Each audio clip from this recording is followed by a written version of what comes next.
We are live. Greetings, ladies and gentlemen, and welcome to the episodic discussion of Silent Hill. We're going to talk about a lot of crazy things. I know that the Silent Hill lore is a lot in depth. There's a lot of things to talk about with this, and I would like to share that with you all and the crazy cast that we have available for tonight. So, just skipping the formalities, let's get to the introductions and let's introduce Mr. Reaper. Mr. Reaper, introduce yourself.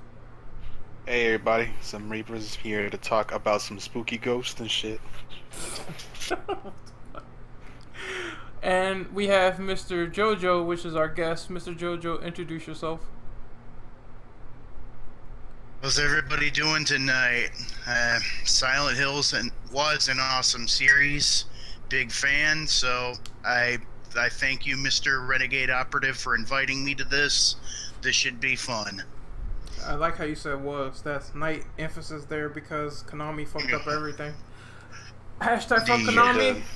So we have Mr. Devil Hunter James. I think he's here to spectate, but if he's here, you can introduce yourself. If not, then you're a casual. So we'll move on to Mr. Brandon Williams. Brandon, introduce yourself, good sir.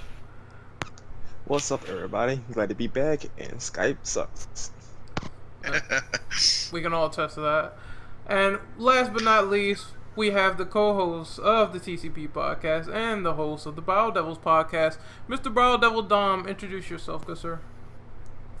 How's it going tonight, guys? It's been a long... Whoa. I'm fairly excited to talk about this franchise. Dom got a little cut off. Scrub! Well, he is scrub. Oh, I got cut off? Yeah, just a little bit, but... Yeah, just a little bit, but... We'll see if we can bear Yeah, this is through the it. problem with Discord. It does cut people off. Yeah, we're doing... Other world is invading. We're doing this with Discord now because Skype is being kind of shitty. So if all else fails, we will quickly do this on Google Hangout. But we're gonna just test the first question and see how this goes. Let me get the Google document open. And number one. Are you saying? What? What were you saying, Reapers? I was gonna say. So, are you saying this video was sponsored by Discord? Yes. We are jumping on board the Discord master race because, as is apparent, Skype is fucking up. They're taking that L worse than the Xbox did in 2013. So, it's good to see that. That is Hashtag accurate. shots fired. I agree with this statement. But seriously, we're just testing things out. Again, if it goes bad, we will port over and hopefully we get things done. I guess Google Hangouts would do. I wouldn't mind going live with that. So, but first we're going to get into the first question and see how it goes. So, question number one is, what is your experience with the Silent Hill series? Who wants to take this? I think JoJo should go first since he's the one of the biggest fans in this call. I certainly would have tested okay. Silent Hill experience to me, it's a kind of horror that not other game franchises can encapsulate, because whereas a lot of horror, it's mostly about just stuff popping up and scaring the crap out of you. Seeing stuff in Silent Hill just makes you, at the same time, attracted to it and at the same time repulsed to it, like the way the environments are set, the sound, the monsters, in some cases the characters. It's the kind where you just want to look at it and just go, holy crap. It's that kind of horror, and that's a kind of horror I don't think a lot of horror games can encapsulate very well. That's my main experience, and I've loved it all the way from 1 to 4 in some parts of Origins. Some parts. Yeah, I'm going Origins is retarded. Origins is... I haven't played Origins. That's actually one of the many Silent Hill games that I have not touched. That Downpour... I heard it's pretty good. Yeah, that Downpour and Homecoming are the ones that I did not play yet. Zero or Origins is not a bad game, but it kind of contradicts a lot of things that were established from Silent Hill 1 and onward. I would figure Kind as of much. dropped the ball in a bunch of places. I would figure as much considering the Yeah. fact that it's a prequel. Yeah. But I guess I can take this. My experience with Silent Hill started out with Silent Hill 2, as everyone knows, is pretty much regarded as one of the best, if not the pinnacle of the series, I guess, because of its very complex and psychological themes.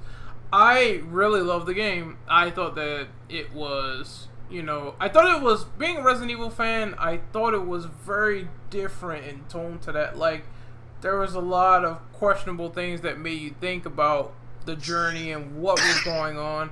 It wasn't so much as visceral or gory or anything like that. It was something different that they tried to really mess with your mind and do certain things that really changed some of the events of the games with the endings and the stuff that I got. So I thought that it was a breath of fresh air. I went back on PSN and I saw that they had Silent Hill 1 for purchase, so I decided to pick that game up, get into it, and I loved that as well. I thought it was a nice little game for what it was, compared to the fact that I think Resident Evil was way before that, and then that came out. So I think Konami did a good job on that game. I think they did. And I played Silent Hill 3. I thought that that was also a great game to the series.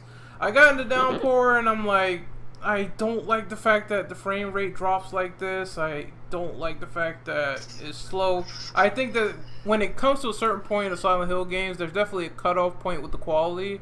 So, for the first 4 games, those were amazing, and then later on in the series, things got meh.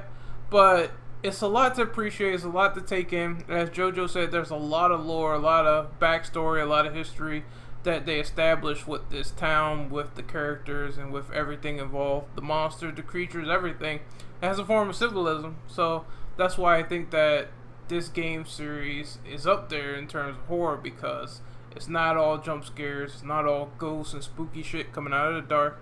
It's about well-rounded characters facing these traumatic events and getting their mind fucked with. So that's what I think is really cool about Silent Hill, that really no other series compares. There's a lot of imitators out there, a lot of people that try, but this one is definitely the OG. So that's what I think about Silent Hill. Amazing psychological masterpiece. So who else wants to take question number 1? What about you, Dom? Yeah, I was actually gonna ask if I could go, but yeah. So I've only completed Silent Hill 2 on the original Xbox. I am almost done with Silent Hill 1 on PS1, and I've had the misfortune of playing 3 on the HD collection, as well as PT, which everyone really misses PT.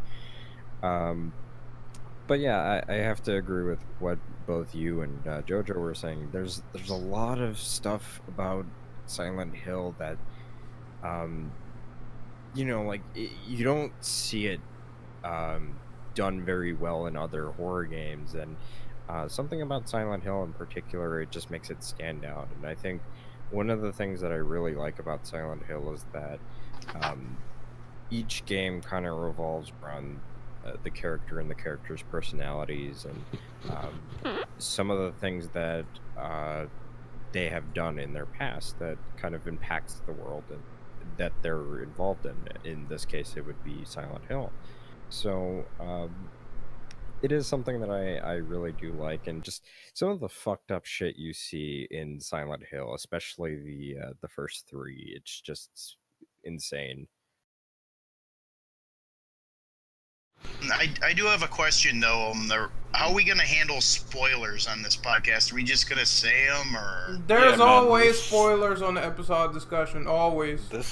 This game is really old. Like, you should have played it already. We can't avoid it, because when it comes to this, it is mostly talking about all the different games in each franchise. So spoilers are impossible to avoid for this. I understand that if you want to play those games, that's fine. If you want to hear the discussion, if you don't care, there's people that just don't care and they want to hear about it anyway. So if you still care about spoilers, click off the video. If not, then we're still going to continue. Right. Yeah. Cool. Well, my experience with the Silent Hill series is that I played it when I was a kid, and I convinced my mom to let me buy it. I didn't know what I was running into. I just thought, hey, the cover looks cool, so, must be a good game. Little did I know that I was going to be scared out of my mind. The game was really, really good for what it was for that system, and I just jumped in. And as soon as I got to the hospitals, I freaked out. I put the game down, and I didn't want to touch it again because I was too afraid. And I just Hospital really level. enjoyed. Yeah, Levels are always the best in the games. they're kind of tradition for Silent Hill. But what was I gonna say? The games are amazing. I really enjoyed the second one. The first one was good too. I really enjoyed that one. I played Downpour as well. I didn't really like it, but there was some parts where I hated it, but it did get me at some points, to be honest. Homecoming is trash and will forever be trash, so that's all I have to say about it. Uh, and the rest of the games were really great. I want to say 1, 2, 3, and 4 were great in my opinion. A lot of people don't like 4, but I think it's really good. Really expensive, but really great. And I really disappointed that Konami dropped the ball and decided to do pachinko machines instead of doing what they're usually good at. But all right, They have fallen from grace. right. So I guess. Alright, guess it's my turn. Yep. Go ahead. Oh, well, my experience with Silent Hill was starting with Silent Hill 2 and Homecoming. Now, admittedly, I actually do like Homecoming though, but I try not to think about it as a Silent Hill game. Now, yeah, that's it. And now it really also started with the movies, preferably the first one, which was, it was all right. It was all right. Then when I saw the second one, I got up and walked away. Lots of people did, my friend. I think they took it off. Yeah, I think they took it off Netflix because of that. You can't even watch it on there anymore. You can't even I wonder Netflix why. and chill with garbage. You can't Netflix No. and chill with garbage. Exactly. You just your boner turns into space dust. Why do I get the feeling that's gonna get quoted later? It probably is. Just give it time. Just give it fucking time. You bring a girl over and it's like, hey, you want to watch some shit with me? You go and it's missing. Silent Hill's just gone. Like, what the fuck? Bullshit. That's for a good reason. Otherwise, you ain't getting no ass that night. But Oh, yeah, continue, Brendan. Yeah, well, that's basically it as my starters, though. I had gotten round 3, though, but, it was the same as Dom as far as experience goes. HD collection. Why? Well, we're actually gonna Just get why? to that. I think that since that's done, that's actually the second question. So, no, that's the third one. I was gonna jump the gun. My bad. My apologies. Yeah, We're gonna happy tear for that one. apart pretty soon, but we're gonna start off with something positive with the second question, which is, what is your favorite Silent Hill game? Anyone want to 2. go? I would say 3. I think that 3 has the best gameplay fundamentals as far as I'm concerned. I think that 2 thematically is better. So if I had to say, I would say 3 for gameplay and 2 for thematics and story. That's what I would rate it on. The others are either kind of lacking in some areas, or they just don't compare, or the first one is like, it's good, but you can clearly tell that it was an experiment for something better down the road. So I do think that the later games perfected that goal of going through the town, dealing with all these monstrosities, and meeting just these weird, eccentric characters around the town. So I think that the other games did better on that than the first one. So that's my experience. I'll say that, despite not playing 3, I've seen a playthrough of it, so I do like 3 from what I've seen. I think that the soundtrack is really good, but I do have to agree with what you were saying, Run 2 has a really good story, and that's why it's good. And I think that's why a lot of people praise it so much, is because it has such a good story, and also really great voice acting for the time. Troy Baker Until the HD collection. Yeah, Troy Baker is not James Sutherland. I don't care what Let's anybody save that for says. question number 3, cause we're all waiting. It's either 3 or 4 in this document. Yeah, it's 4. It's 4. So we got a while to go. But I agree with you, Dom, that the HD collection is not the best representation of the Silent Hill games. If anything, I would say if you can, just go back and play the originals. That's what I did. I got the original PS2 copies. They were kind of expensive as fuck too. I think that Silent Hill 3 was like $40-$50. So yeah, they probably might be an arm and a leg, but it's definitely worth it.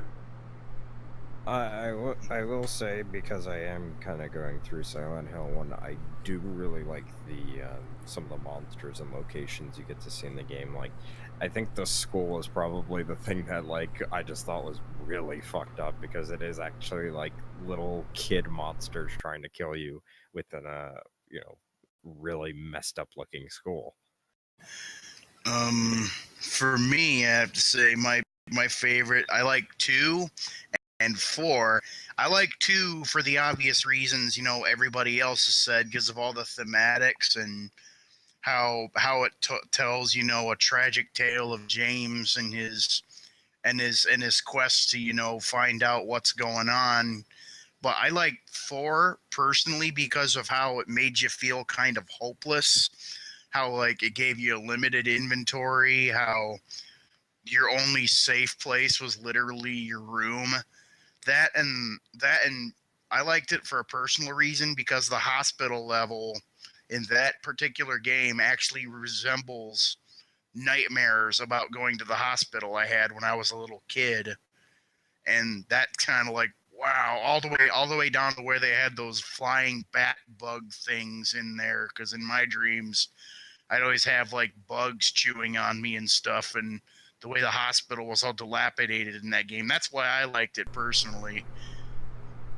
2 and 3 the best. 2, you know, obviously for those reasons too, but I'd still think I like 2 the best personally, just because how I think it got everything right. The music, the sound quality, the story, everything. What about Reapers? Did you go yet? He said be right back because his roommate is being nosy. Damn. Well, I guess we can continue on to question number 3. Did Brandon go? Yeah, did you go, Brendan? Or question 2, yeah. Yeah, favorite 2. Silent Hill game. Yeah, 2. For obvious reasons. Everybody listed it, so it would be pointless for me to go on about it. No. Alright, well, that's understandable, man. So, we have question number 3 here. Would you be open to the Silent Hill games 1 to 4, not the collection, being ported over to the PS4? Absolutely. If you get the original code, then yes. Only Honestly, if I can't stress it enough that we've seen Konami botch a port already of the Silent Hill games, so people will be skeptical of them doing this again, with the whole excuse during the Hewlett administration saying that we don't have the code, we don't have access to it, we're just going to port over something botched. I would hate to see if it was HD collection, but if we're just specifically talking about the originals, then most definitely, because I do think that it's getting harder to get our hands on games from the 6th generation. So, of course, it's only natural, since they had PS2 to PS4 functionality, that they port these games over and that we see them and get our hands on them at relatively cheaper prices, because I definitely would be down for buying them. I would be down for going back and playing them through, considering the trophy support as well. So there's a lot of things on the table about that I would be considering if I bought it. To kind of go off of that, if I'm not mistaken, the Japanese PSN has Silent Hill 4 digitally. You're actually correct about that, Dom. Dagger I'm confirmed not that. sure Wow. about the second and third game, but you know, there's that, and then of course the first game is available digitally. That's how I'm able to play it. So you know, if you have a PS3, you know, just go download it. It's only for like $10. Not a bad price for a PS1 game. I think it's Especially cheaper 'cause- now. For the physical version or digital? For the digital on PSN for Vita and PS3. I think it's like 6. I think it's like, I remember when I bought it, and this was when it was not on sale when I had my PS3. It was like $5.99 out the door Hmm. for Silent Hill 1. Yeah. That is. Yeah, I don't. Yeah, I think I must have paid it before they gave it a price drop or something. I don't know. It was a while when I got it, so. But yeah, point still stands.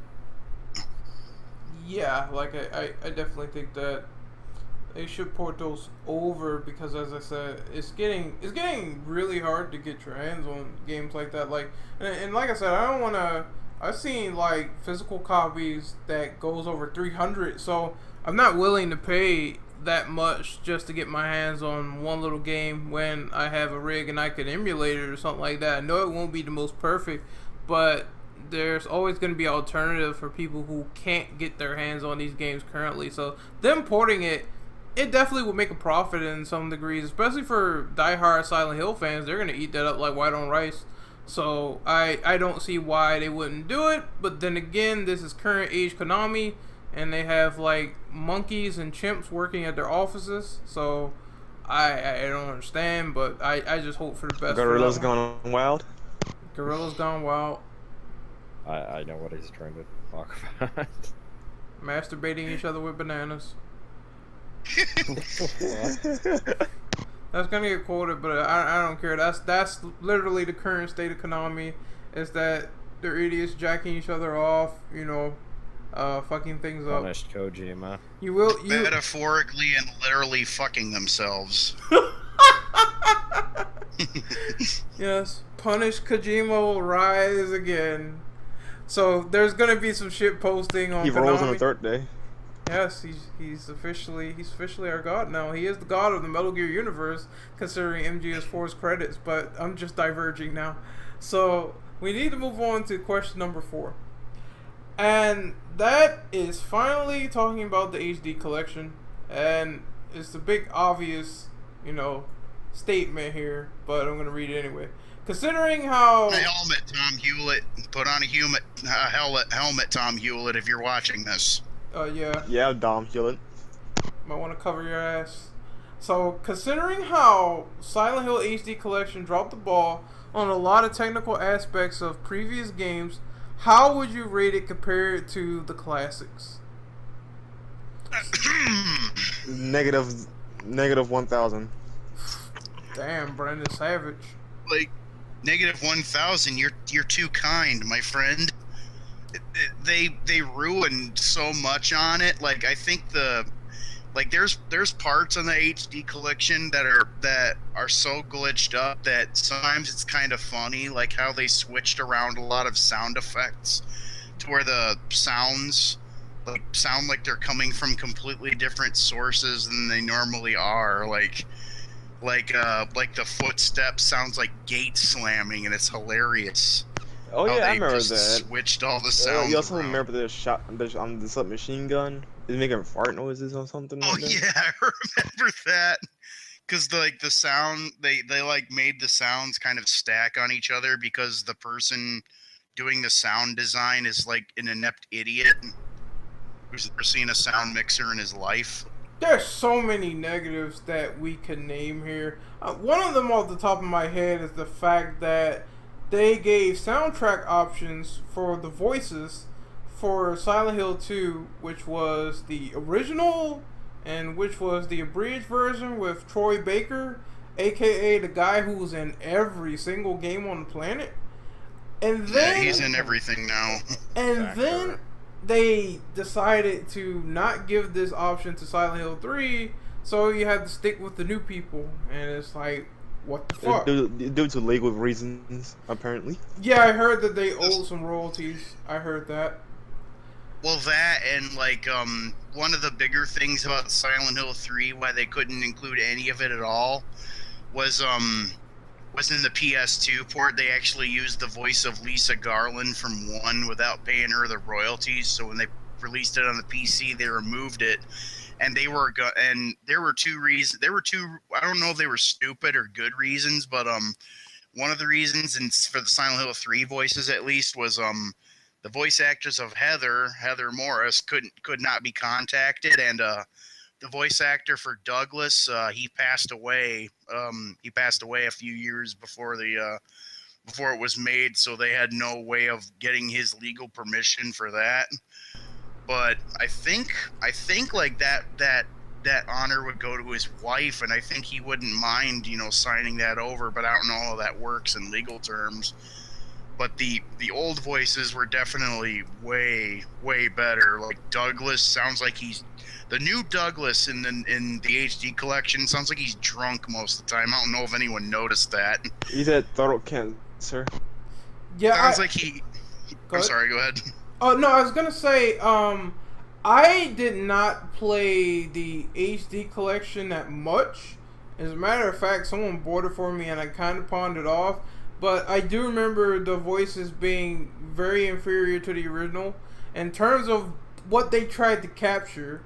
And I know there's gonna be people that argue and say that, well, Troy Baker, he's a big actor, he knows everything. I would contest that. It really doesn't matter how big the actor is.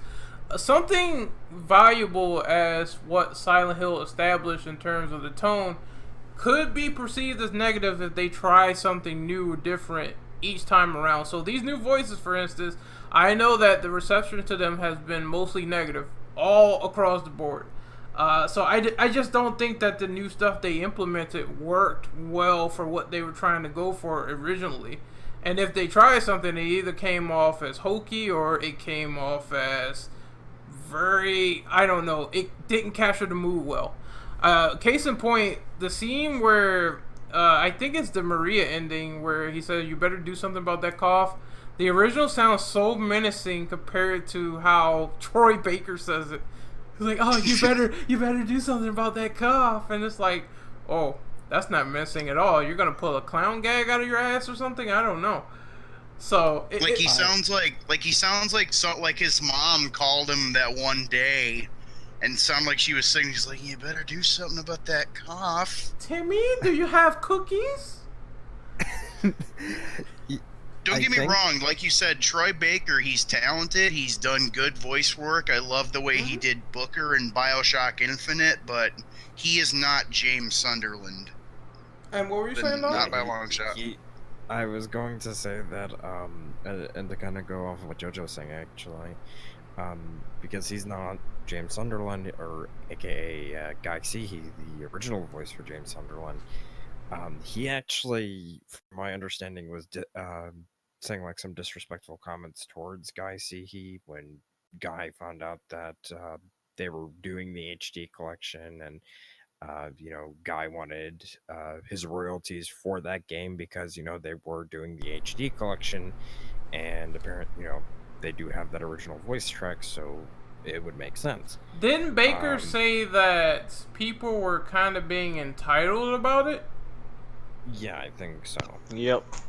Well, I mean, come on, you're lending your voice. You're gonna want to get paid. I mean, I understand if you have a passion for something that you might want to do something for free, but come on, this is voice work. This is something that is probably gonna live in the minds of millions of gamers forever across the world, and it's obvious that you're going to want your talent and work respected to some degree, where you're compensated, you get something out of it. I don't think that it's right that people can simply use something without your permission. Then it creates a statement where it's like the company is giving you the middle finger, so to speak. So I think he had every right to say what he did about it, but I don't think that Baker had the right to call him entitled for simply wanting something back out of the experience. Mm-hmm. Considering he put his blood, sweat, and tears not only in the voice performance but the motion capture, because in the original cut of the game, all the voice actors and actresses, when they did they not only did they voice the characters, they did the mocap for them, and that's kind of like what made their voice acting special, because literally they looked and they sounded and moved exactly, alike, so it kind of worked. Yeah, it's a lot of stuff that goes into the work of these video games, and I think that there are some actors that feel like they're in the upper echelon of certain people, they feel that they're above everyone and they're not really respecting just the full talent of the work. I don't agree. Troy Baker sounds entitled. Yeah, if anything, he sounds entitled for simply, saying that he doesn't have the right to get paid for what he did when he put his own blood, sweat, and tears into the character as well. So it's just a situation that I don't think that he was in the right at all, and I think that the overall experience with this HD collection has been so negative that they didn't need any more bad press from it. It was like throwing fuel on an open flame. A lot of stuff they said was unwarranted, and considering how the game is missing so much, how it's so fucked up, and I heard that after the patch, it didn't really fix anything. The main thing that's on my mind about this is options. There's so many options, choices, and variables, and so much stuff that they got perfect, that it feels like it's all stripped away with this HD collection. Away a lot of the stuff that made it special. Yeah, what made it special, what made it so good, it's all gone and taken away. And if it's, not there, then it's something that's alternate that is just not as good as it was originally. I definitely agree, and I do have to add on, like, one thing that was missing from the HD collection, because Tom Hewlett put his grubby little hands on both Silent Hill 2 and 3, luckily not 4, but, he changed the soundtracks to, I believe 2 got a soundtrack change, but I know 3 definitely did have a few tracks here and there changed, and I was just like, there's a reason why people like these soundtracks, and when you fuck around with them, it kind of just puts a bad taste in everybody's mouth. I definitely agree with that. Like one of the weirdest reason that he said he had to replace the soundtrack was because they couldn't get an original cut of the game. But I think the directors of Silent Hill 2 and 3 would have the original works on a hard drive somewhere. They're not just gonna throw them in a garbage bin. I'm sure if you worked out a deal with them, he'd give you the original, the original data files for the sound and everything. But he just decided to take this. Couldn't they just get the original game, like wherever copy they get their hands on, the Xbox or PS2 version, and just get the data from there? Or is that that simple? I think what they did was they took like a copy of the PC version and just worked on that, but it was like from an unfinished build or something. I could be wrong about this, and that was why they had to put in so much of their own stuff. In fact, Tom Hewlett himself was considering changing up the script in the HD. Yeah, he said he's gonna rewrite the whole entire game. Yeah, oh my god! Just imagine how much shit he'd been if he actually went ahead and did that. Like if that was how the final release of the HD collection was. I think a lot of people will agree when I say this. Tom Hewlett is essentially the Timmy Mantoniades of the Silent Hill franchise. He, came in because, in this case, Konami wanted to make an HD collection, and, they found some piece of shit that had no respect for the franchise or its legacy, and, he basically got to do whatever he wanted with it. At the end of the day, disrespected fans and just disrespected everyone else involved in original creations.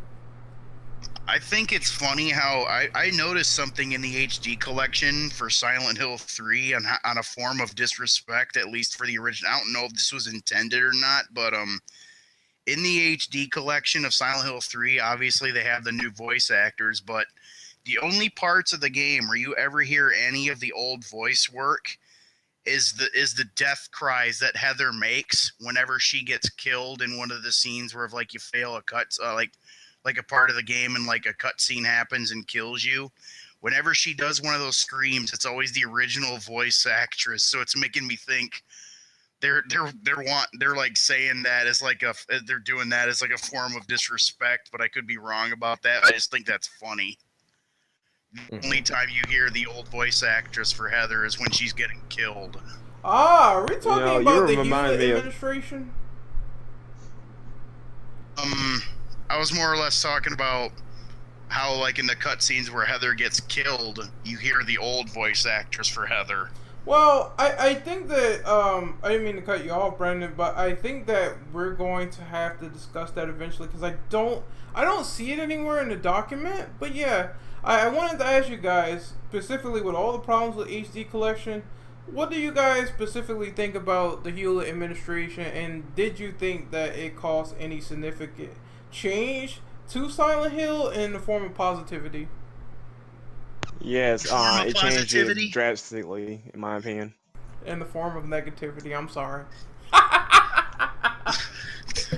Oh, wait, you said negative. He said positivity. There's nothing positive about that. I'm being sarcastic.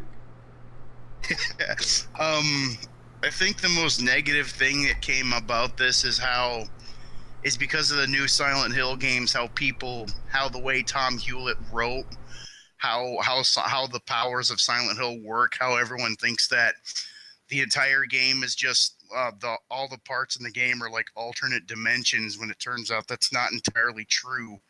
Just Tom Hewlett thought that, and he's the freaking the director now. He was at the time. Yeah, and some of the new stuff that he was commissioning. Now, I haven't played this game, but I heard that it was not the greatest. Stuff like Shattered Memories, stuff like Book of Memories, stuff like Downpour. PS Vita game. Yeah, That game's Homecoming. awful. All Like, of that. complete garbage. Complete trash. And he had a justification for each and every single time these games released on the market. Like, oh, well, you know, people are being... I remember he said one time that people were being elitist about it and that they don't know anything about Silent Hill but the creator. Now, I will agree with that to some extent. The creators will know the best about the lore, but at the same time, if you put out something disappointing or if you put out something lackluster, not enough effort, then obviously the fans are going to think that the product has been degraded. Because at that point, you're not even trying. It's like, you know, you're not even bothering. So if you aren't putting in the work, then the fans are going to simply call you out on it. So that's why I think that's like a yes and a no to me. Simply because he wanted to put the games out and make a quick buck on name recognition alone. Yeah, that's what why I the think- Hewlett administration seemed like. Well, I think games like Silent Hill Homecoming and Downpour would have been way better if they just made them like completely different games. Like if they would have just made it like Shepherd's Glen, the Homecoming, and took out any of the loose continuity to Silent Hill, it would have been not bad. Yeah, definitely. Just even those games themselves seem like side games for the most part. I would even go as far as to say, even though Silent Hill 4, a majority of the game takes place in South Ashfield, I would believe firmly that that game is a lot more connected to Silent Hill 2 than people would believe, considering the fact that Walter Sullivan was referenced in Silent Hill 2 in the newspaper. So it just seemed like they took off that and they expanded, and for the most part, it's pretty believable. That's why, with all the faults that Silent Hill 4 had, it still had a great plot to it when you examine all the things that were going on behind the scenes with Wish House and Walter Sullivan and the cult doing just really shady and nefarious shit. So that's what I think that Tom Hewlett didn't understand, is that he was obviously trying his hardest. That's what he's paid to do. But it wasn't enough effort with those games he commissioned to be as good as he thought it was. That's just my opinion. You know, Hewlett administration was... I say it was a step back. It was the first step back for the series. And later on, they had a step up, which was inviting Kojima. And then a step back. So, Silent Hill fans, I know how it feels. I've always been in this place.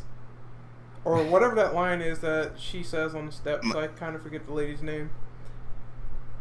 My restless dreams, I see that game, Silent Hill. You promised you'd take me back again, Mr. Hewlett. but you never did. I couldn't resist. Get his man a cookie. Well, I would like to change that to Mr. Kojima because, Mr. Konami, because Konami kind of fucked us over from There the you go. Hideo Kojima Silent Hill game. So yeah. Yeah. Get down! Sorry, cat's getting into stuff. Oh, I thought you was about to say that. That's like Beat a that metaphor. cat. That's a metaphor. Your cat is Konami. Beat that cat. It's like beat the pussy up. Oh my god. So Little waffle. So I think so far question 4 and the Heal administration is done for the most part. So we can move on to question number 5 if you guys don't mind. Yep, sure. Alright, so question number 5 is, which character do you connect and resonate with the most? Who wants to take it first? If no one wants to, I'll go. Go ahead. I'd have to say the two characters I kind of connect with the most in the series is maybe Henry Townsend from Silent Hill 4, the main protagonist, because like him, I am kind of an introvert. How his backstory is he spent most of his time in room 302 before the whole nightmare thing happened, and he never really had much of an interest in the outside world except in the few times he did take out. But then he did go out, but the moment the hauntings did happen, which trapped him in there, he was desperate to get out. And like I said, I'm kind of an introvert, and which brings me to the other character. Oh God, I can't remember her name. This is embarrassing. The Angela from Silent Hill 2, because I don't want to get too deep into this because it's kind of personal, but when I grew up as a teenager in high school, I had depression myself, so that's what kind of made me associate with her the most at the time when I first played Silent Hill 2, and I learned all about the character. 2 I connect with the most. What about you, Mr. You know, I Bond? actually can relate to that to a degree. Like, before, at first, I was gonna say I had no relations to anybody, but Angela actually did remind me of me a little bit. At one point, I actually did see the world around me on fire. You know, quite depressing time, but yeah, something I don't like to talk about. But yeah, that's it. So is that your character pick, Brandon? Angela? Yeah, Angela. Yeah, I would say she's definitely the most realistic for a lot of people. What about you, Dom?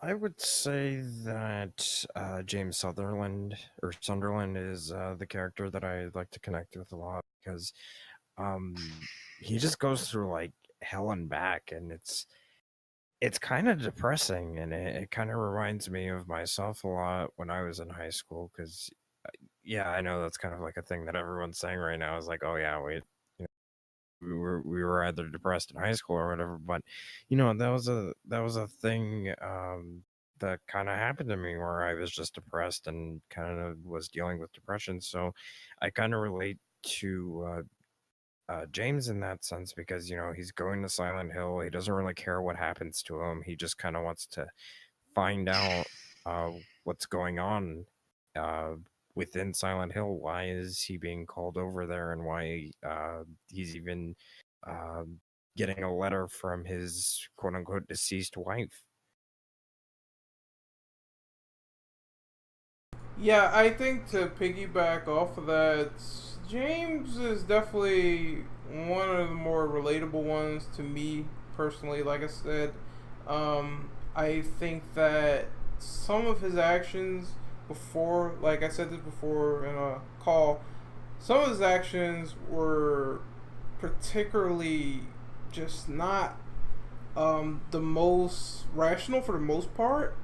And there's some times where us humans, we make a lot of mistakes. And I think that he embodies humanity really well when it comes to his character. Like, he wants to make a difference. He wants to set things right. He wants to make sure that, he's absolved of all this pain. But it's just there. and the actions of what he did weighs heavily on his conscience later on in the game. I think that when it comes from a humanity standpoint, he's the perfect representation of me as a person. Like, you know, I make big mistakes and I don't know how to deal with them, but whenever I make these mistakes, I always try to go out and set things right, no matter the circumstances, no matter how small or how big, because you're always going to want to try to have, you know, the peace in the air. You're always going to want to try to resolve everything and not leave things lingering or bugging you at the end of the day. So I think that stuff resonates with me pretty well, actually. I noticed about James's character how he represents how oftentimes as people when we make mistakes, like you said, we try to rectify them even if we have to do crazy reckless things, and James has done a lot of that with his like jumping into holes that are so deep he can't even see the bottom of them, or all the way down to finding a filthy toilet in the apartment complex and reaching his hand inside it to try and find a wallet with a code on it. Yeah, he is kind of naive as well to, you know, because he does do outlandish complete things, but I just feel that they are stepping stones to him trying to discover the truth of what happened to his wife. Huggy. Doge. Yeah, there's a lot of background noise, but you guys can continue. Okay, so we left off with 5. I'll read off number 6 if everyone's okay with that. Alright, and so the background noise is ended. So, yeah. This one.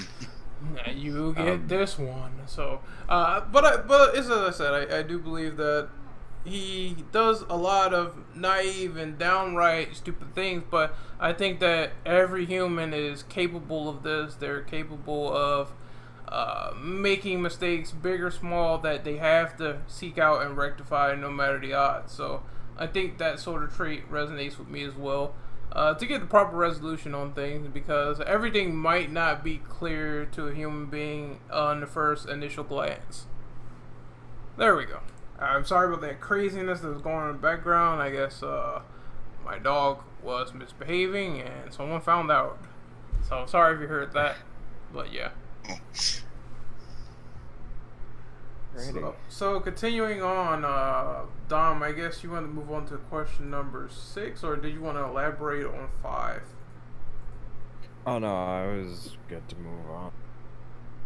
Okay, cool. So question number 6 is, this may be a personal question, but what would you see in Silent Hill if you went there yourself? Big booty? Hopefully? I mean, that's... well, that's my dream. I guess that's not a nightmare, but still. You would see booty monsters, so they'd have big booty. Well, Renegade, though, that could be it, actually, you know. Lust could be one of them. So, oh, yeah! Because a lot of the dark nature in the games, most of it comes from either sex and or death-related things, so that could be a possibility, actually. You could possibly see a lot of the stuff from Silent Hill 2, because a lot of those monsters in that game really focused on something that's erotic, so to speak. Like the nurses and the straitjacket lying figures, the only real masculine monster you see in that is Pyramid Head. Mm-hmm. and the whole scene where James sort of walks in on Pyramid Head.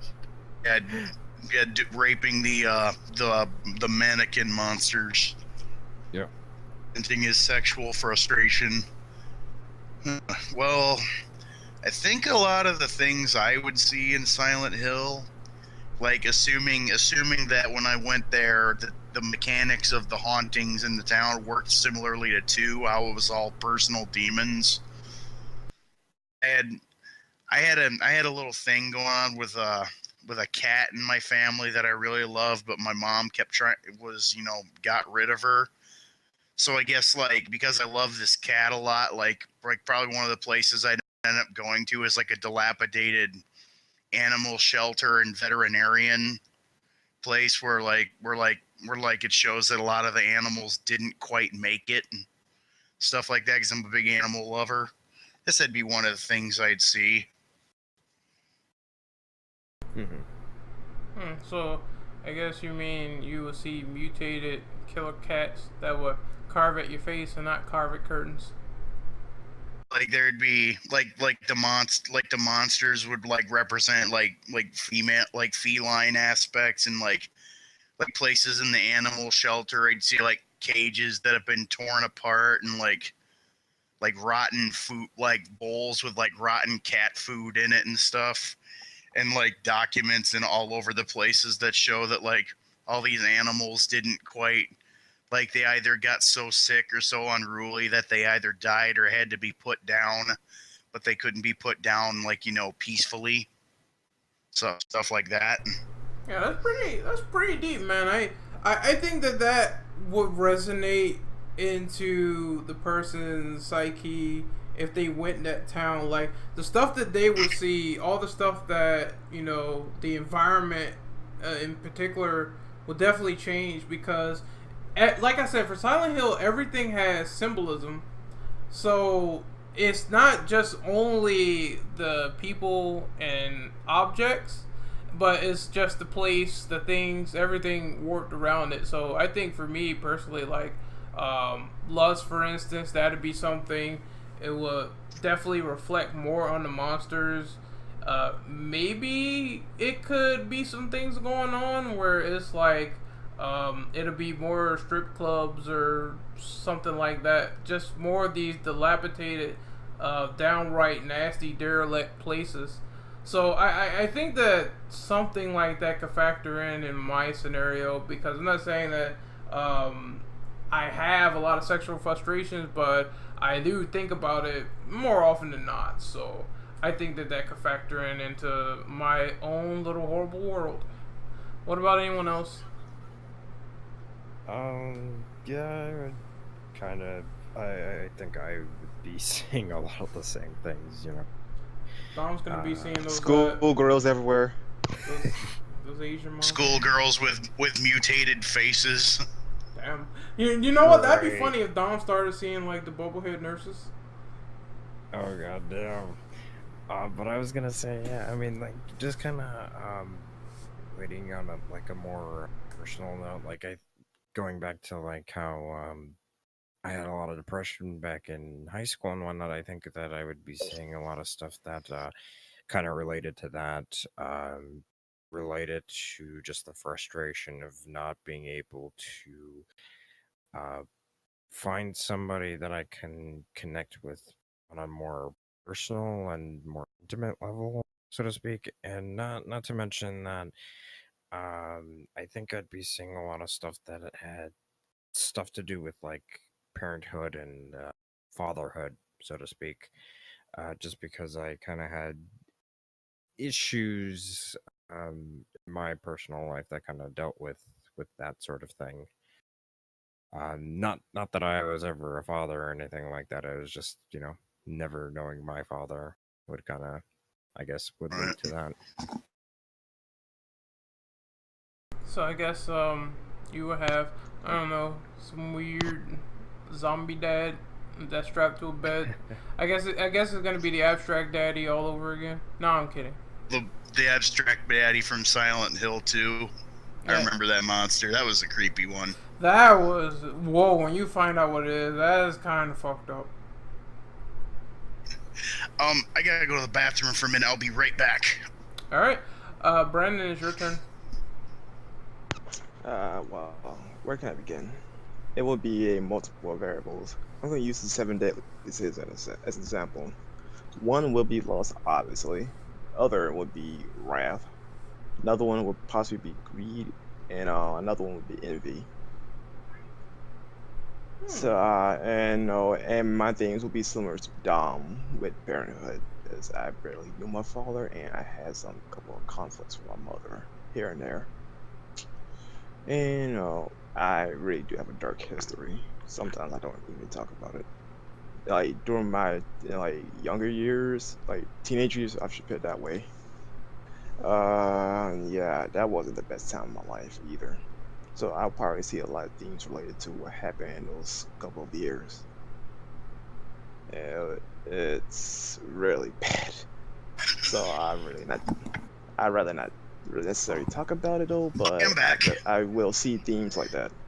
Yeah, I definitely think that our worst of times would factor in mostly to Silent Hill. Like I said, I had a lot of issues, in particular, dealing with either girlfriends or exes. So I think that sort of stuff, just, stuff with my exes, a horrible time, depression, that might factor in. Seeing monsters warp and transition into people like that, that are very aggressive, very antagonistic. So I suppose to add on to that would be more of what I would see personally. Sense. So we're just wrapping up question number 6, JoJo. We're moving on to question number 7 now.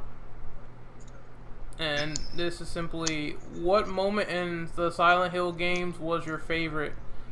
I'm going to simply... This is going to be very weird for me saying this, but I'm going to say it was that moment where I think you kill Eddie and then the Pyramid Heads killed themselves, because when you find out the symbolism behind it, I always thought it was very interesting, considering the fact that it was dealing with how James killed or whatever. Remember when you got the 2 eggs that were the key items? And one of them was old and the other was like new. And one egg represented new blood, which was James killing Eddie. And the old egg represented old blood, which was James killing his wife, Mary. So I always thought that concept was really kind of awesome how they implemented that. Even though later on you think they're just key items, they really served the purpose for the story that was going on within that and the cutscenes themselves. Now that you mention that, I can't believe I didn't make that connection. I mean, I knew there was some connection with the eggs, but I didn't think of the whole new blood, old blood thing. I always thought it was like some kind of new beginning thing, but that makes more sense, actually. I can't believe I didn't think of that. Yeah, the initial representation was that because James killed Eddie, and that was the second person that he killed, and you're under the impression it's the first. It's like, I've killed a human being, stuff like that. The eggs was representations of him killing before. And him killing recently, so I thought that was a nice little... people might not catch it. It might not be present if you really, don't think outside of the box. But I thought that was really good, them telling that, and them factoring it into the last encounter was pretty cool. So does anyone else have any favorite moments? I guess I can go with you next, JoJo. Say the question here. My favorite moment would have to be in Silent Hill 2 when James finally has that realization in the hotel room where he sees the videotape. That was what really blew my mind, the whole thing. 'Cause I honestly thought that James was just being tormented about something, like the town called him there because that's what I was led to believe in the first time I played it. But then when he sees that tape and he makes that realization, I killed her, I was like, holy shit, this guy's actually kind of tragic here. He goes on this whole ordeal just to realize that it was him who was responsible for most of his heartache. It was him who killed Mary, and that's what really made my jaw drop when I saw it when that happened. So I'd say that's it for me. And it gets really... I like that scene, too. I will say that's a personal second. it gets really blunt when the child enters the room. I forget her name. Nothing happened. Yeah, he just straight up Can't hear tells her. anyone. Something happened with JoJo. What the hell? What happened? He said he cannot hear anyone. I don't know what's going on with that. I was simply gonna say for that in particular. That's Try clicking the headphones next to the microphone. Yeah, try doing that. I was simply gonna say that because of that scene, it's a personal favorite of mine. Let me refresh the stupid Discord page, see if that does anything. I'm sorry. Oh, wait, tell him to click the headphones next to, oh wait, he's already gone. Alright. Well, I guess I can go next. You don't mind?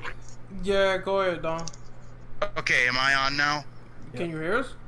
Yeah, I can hear you guys now. Alright, I don't know what the hell happened there. Don't click deafen. Don't click the headphones. I was trying to say that to answer your question. Going off of that, my favorite part about that scene was where he was blunt to the child, where he simply straight up told her that he was responsible for it when he was, he was not admitting to it, or he was shutting it out, because there were several moments in Silent Hill 2 where James did not want to admit that he killed Murray when people called him out on it. So it just was awesome to see him sort of admitting his guilt and him being stern about it, and knowing that he had to do what he could to try to get out of the situation if he could fix things. So I thought that was interesting. I thought that was an interesting dynamic. Right. Oh, it was completely blunt with Laura. Even said, I've killed her, flat out saying it. Yeah. So Dom, you wanted to go? Yeah, I was going to say that probably one of my favorite moments. Any of the Silent Hill. Probably. Oh, Dom, you're cutting a lot. You're cutting out a lot there, buddy. Yeah, I don't know if I don't know if you were stopped talking to think, or if you were cutting out there. I was just stopping. Oh, okay. But I think that it's probably gonna have to be actually one of the endings for Silent Hill 2, which is the water ending, because it's such a dark yet peaceful kind of ending. And, after all the things that you go through in Silent Hill 2, I feel like, and I don't know about anybody else here, but I feel like that is the best ending in Silent Hill 2. I agree. Right. I know where you're getting at with that. Mm-hmm. Alright, so Reapers is back. I didn't know. Yeah, I've returned. I've popped up just like a ghost. My favorite ending was the same thing as Dom here. The one where he drive. Basically, spoilers. Well, who cares? He has Mary in the trunk, and he's driving. And he drives out basically off the bridge. To me, it felt like a perfect ending. And, I mean, yeah, it was sad. It was really depressing, but it made sense. And I'm glad that the actual creator said that would be the ending he would have chose as well. Right. Yeah. Even Guy Cehe himself says that's the ending. That's the canon ending. Correct. Yeah, but then I heard they went back and they said that, well, it's up for interpretation. So I think it was more of a whatever ending you got is the ending that you stuck with mostly. The ending that I got was Leave, which obviously wasn't as impactful as the other endings, but I thought that for what I went through, it was an overall positive experience. That's what I was going for, fighting to get to the end and leaving with a peaceful solution. But Reapers, we were talking about also our favorite moments. So do you have any favorite moments from these games besides the endings? For me, is when James from Silent Hill 2 was walking down the stairway, like pretty much an endless stairway downwards, which symbolized, you know, he was going deeper and deeper into badness in his own head. And that moment and realizing that's exactly what it was my favorite moment, to be honest. Oh yeah. You I talking remember. about when he walks down the stairway to the prison area? Yeah, Yeah, to you look for just- prison. Oh yeah, that Other people part. were just like, oh, okay, it's just, oh, they're tricking me, I'm going down an endless thing. But no, it had more meaning to it, more symbolic. And that was great. Just knowing that was just amazing. You know, the original Team Silent were detail freaks about that shit, so it definitely that's how it worked. It was awesome. Yeah. Did Dom go? Yeah, I talked Yeah, he about. did. I didn't go yet. Oh, Brandon didn't go. That's what I was thinking. Yeah. Go ahead. Oh, my moment is when you see Angela for the final time, believe, where the whole area's on fire. Oh yeah, I remember that. Yeah. For me, Yeah. it's always like this. That hit it close to home. Yeah. That's when you realize everybody that's in Silent Hill sees different things. Yeah. Yeah. Yeah, Yeah. that definitely homed in that point. Like everyone sees different shit, so for her it's like all fire. For James, it's like a variety of different things, and for the child Laura, she couldn't see anything because she was pure. Right, she saw everything like it was normal. She didn't see any of the. That's probably why when she stepped on James's hand, she didn't see those prison bars that was keeping James from reaching his arm all the way in and grabbing that key. hmm So Yeah, I most guess likely. if that's it, we can move on to Oh, question. also, one thing, my favorite ending was him surviving because, well, same as Renegade, that was my goal, to survive. I kill myself. Yeah, that's definitely one of my favorites. But I think the most interesting one was the ritual one. If you ask me, that was it was pretty weird because the way it ended is just like cut off from there. You don't know if he succeeded or failed in his attempt to revive his wife. So I thought that was a nice little ambiguous ending, but that's just me. Or if he ended up summoning something else. Yeah, that's always another possibility. But I guess we can move on to question number 8, and this is Silent Hill is one of the biggest franchises within survival horror. In what ways do you think it impacted the survival horror genre in a positive way? Jojo, I would like for you to go first. Okay, cool. The way I see it, impacting survival horror in the most positive way, is that it took the survival horror genre in a way that makes you, feel more with the characters. Whereas in survival horror games before this, it was always like, you were always in you were always, in situations where you had to, where like there was always danger and your main goal was to basically survive, whether that was to, to fight a monster to get past him or conserve ammo so that way you can fight whatever threats come to you, or getting out of traps, kind of like what they did in games like Resident Evil and what was that really pop Alone in the Dark on the old PC. Whereas in Silent Hill, they the environment, and it was always the environment and the atmosphere that always got to you the most, which truly makes that whole negative feeling you would always feel. And it wasn't always, even though there was a lot of fear involved, there was always, feelings of like sadness, hopelessness, the kind of stuff that really connects with the player beyond your controller or keyboard and mouse, if that makes any kind of sense. Things like how the environments and the situations always relate to the character you're playing as, or any other characters within that world, kind of giving you that more personal connection. That's kind of what I feel Silent Hill does to the survival horror genre the best, in the most positive way. What about you, Dom? I would have to agree with just about everything that JoJo has said, and I'd like to actually add on to that.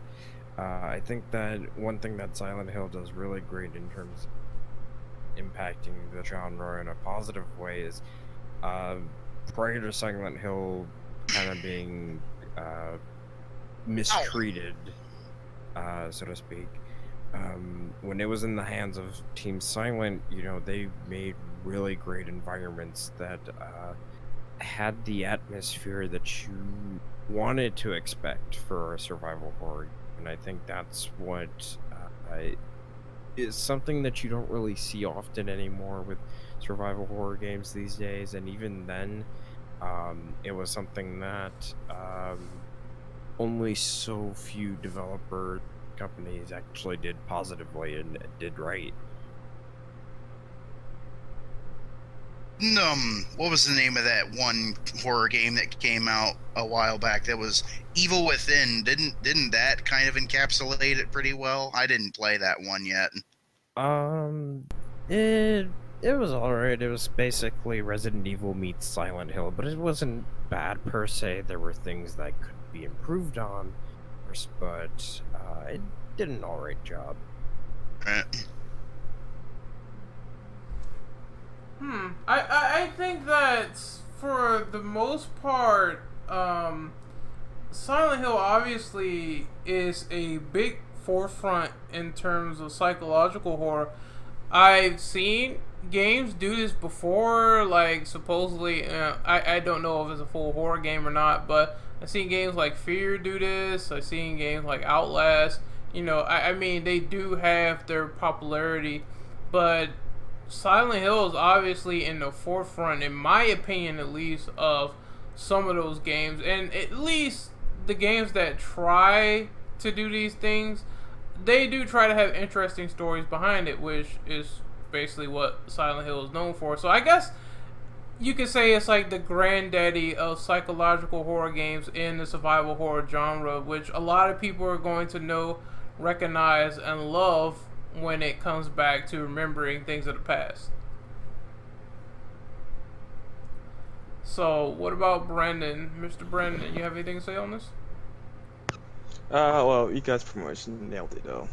I think Silent Hill kind of changed what survival horror is in terms of psychological horror. Like it just brought it into a whole new light, and some games couldn't necessarily do it the way Silent Hill does it. Instead of just like being like say Outlast, where you go into something though. In Silent Hill, it's pretty much you the one that caused all that happened to you. You the one that caused your own horrible experience in Silent Hill. Not being an idiot with a camera and go inside a asylum that's abandoned.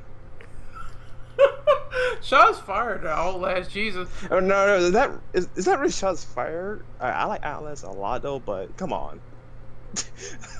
Come on. Yeah, it does seem. You can't be that stupid. Yeah, I know it does seem random. He just went up in there with a camera. Those insane inmates just like kicked his head in. But yeah, I can see it definitely being known as like one of the forefathers of psychological survival horror games.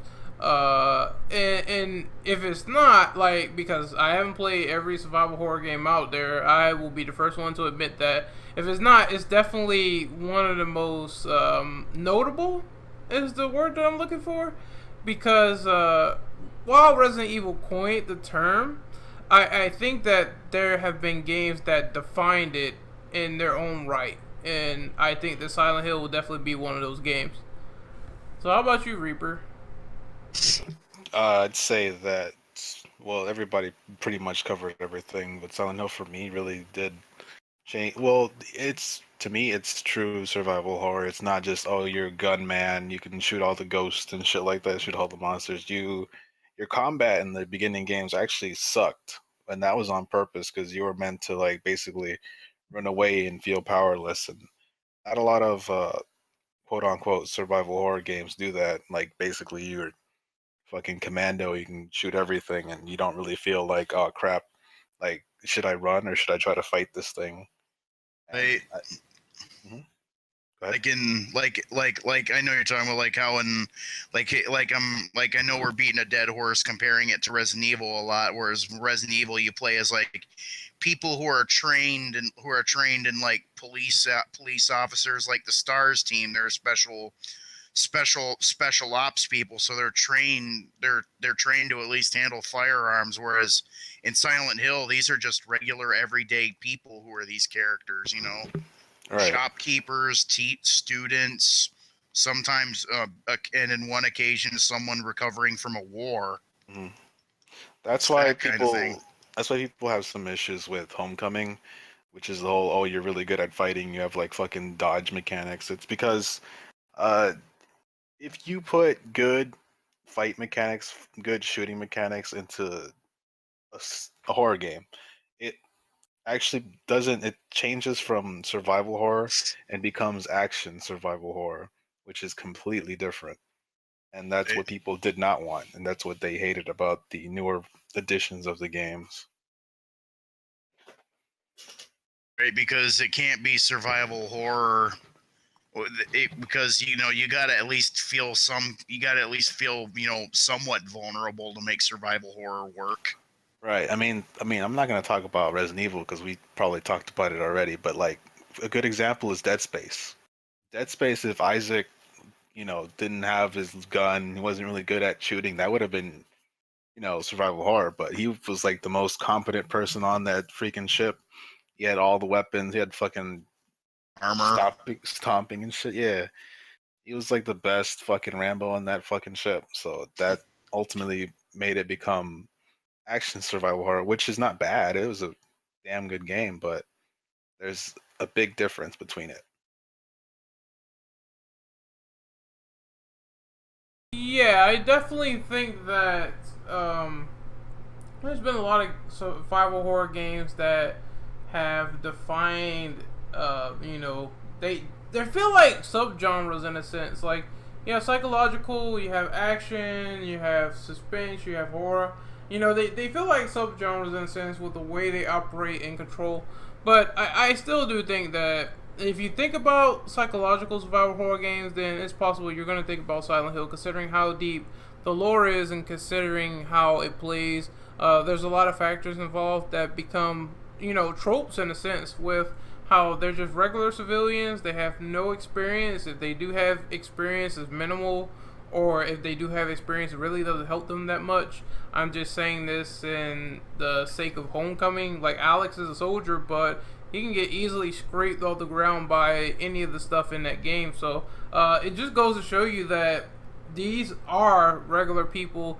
They are not any of the things that evolved into Resident Evil 6, where you have just insane humans doing insane things that doesn't make any sense. You have Leon Kennedy jumping into the air like a basketballer and impaling a giant fly in the head. It's just something that you wouldn't see in a Silent Hill game, at least from my perspective, at least.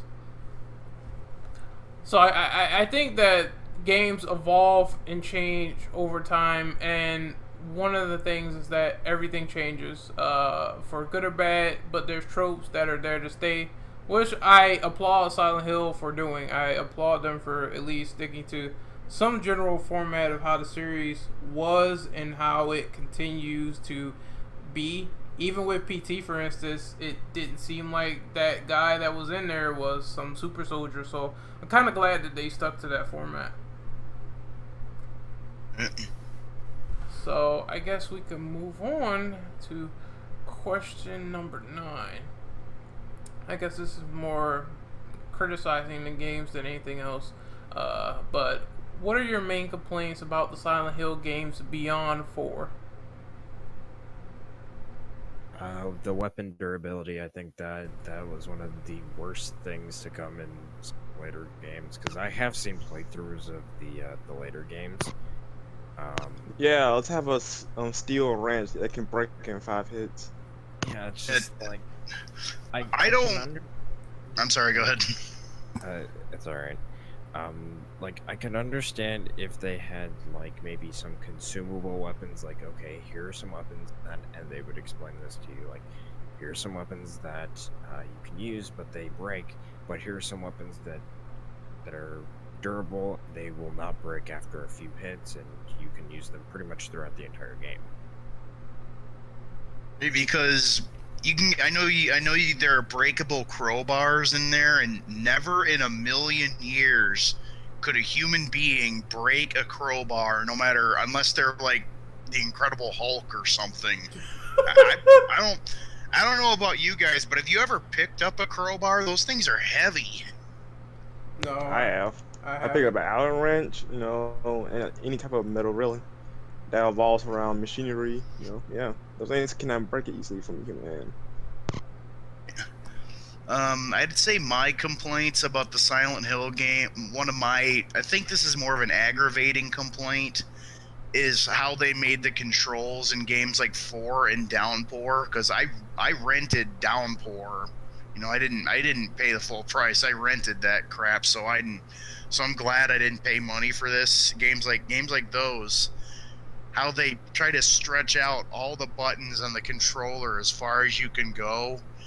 And let me put it to you this way: in Silent Hill Homecoming, I ended up accidentally using up so many health items just because I wanted to switch a weapon or use a different item, because they have it where the healing items are bound to one weapon or bound to one button on the menu instead of just selecting it.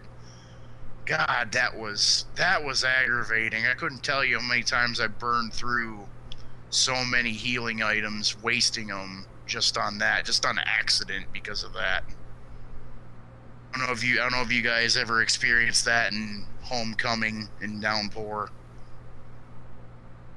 or especially in Downpour when they got the ways you can drop your weapons. There's one where you can just drop the weapon on the ground, and another where you just chuck the weapon like you're throwing it at someone. You end up, like, say you find a nice fire axe or a crowbar or something, and you accidentally nudge your finger or your knee against the R2 button on the PS3 controller, and your character just chucks it across the room, and sometimes you could chuck it into an area you can't go into and pick it back up, which was really aggravating.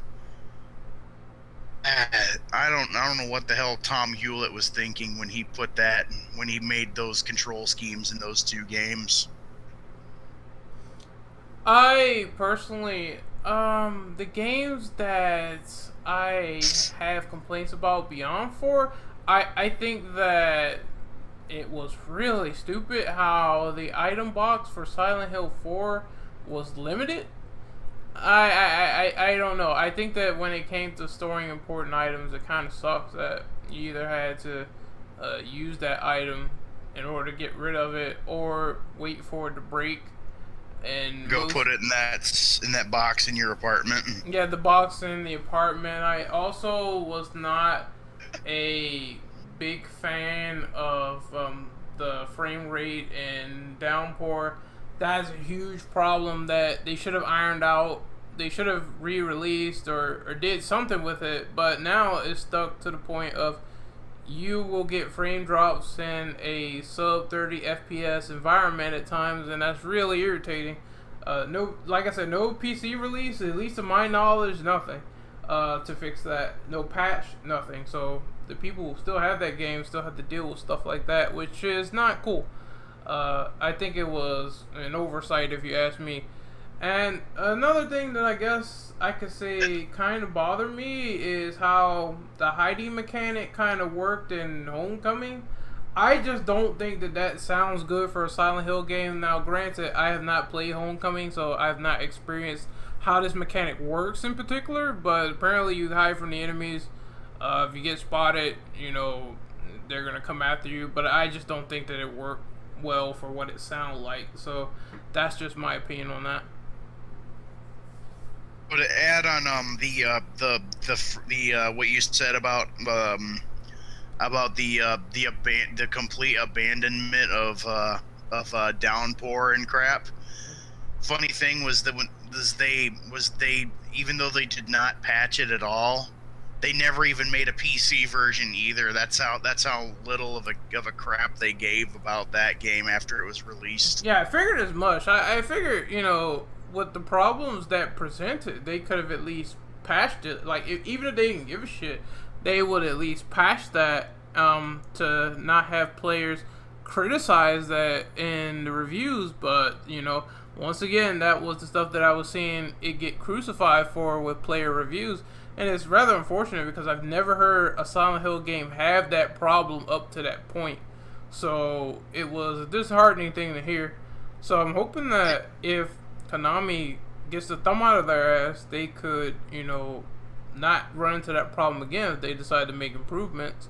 But only time will tell, and again, it's not looking so good. You'd think, yeah, it sucks that they couldn't even patch it for the people who, ended up paying money for it early on. Mm-hmm. They kind of got the shit end of the stick there. They got the shaft. So, did anyone else touch up on this issue? I kind of got lost in the sauce with this. I kind of got into the moment of the discussion, so I don't know who actually win or not. Did Brandon? Yeah, you can skip me. Your guys already covered it, so. Fair enough. Fair enough. What about you? What about Reapers? Reapers. Nah, you guys basically covered it, and like I said earlier, just the combat and you see the enemy designs for Downpour, they're really bad. Oh Yeah, yeah, they are. They're they really terrible. were because they almost look identical. All the monsters, they just look like people with just stupid looking faces.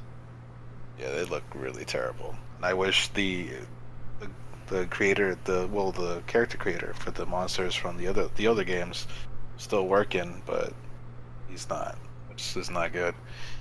And just the story wise, you don't get that impact like you did back in the old days. You get just a bland story, like you don't really care about the characters or anything about it. Stuff like that. That's pretty much it. You guys covered the rest. Exactly.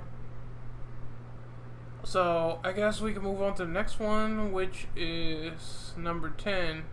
What are your thoughts on the PT demo, and do you think that it will be somehow revived under a new name, under the newly created studio, Kojima Productions? Do you mind if I start off with this one? Yes, go ahead.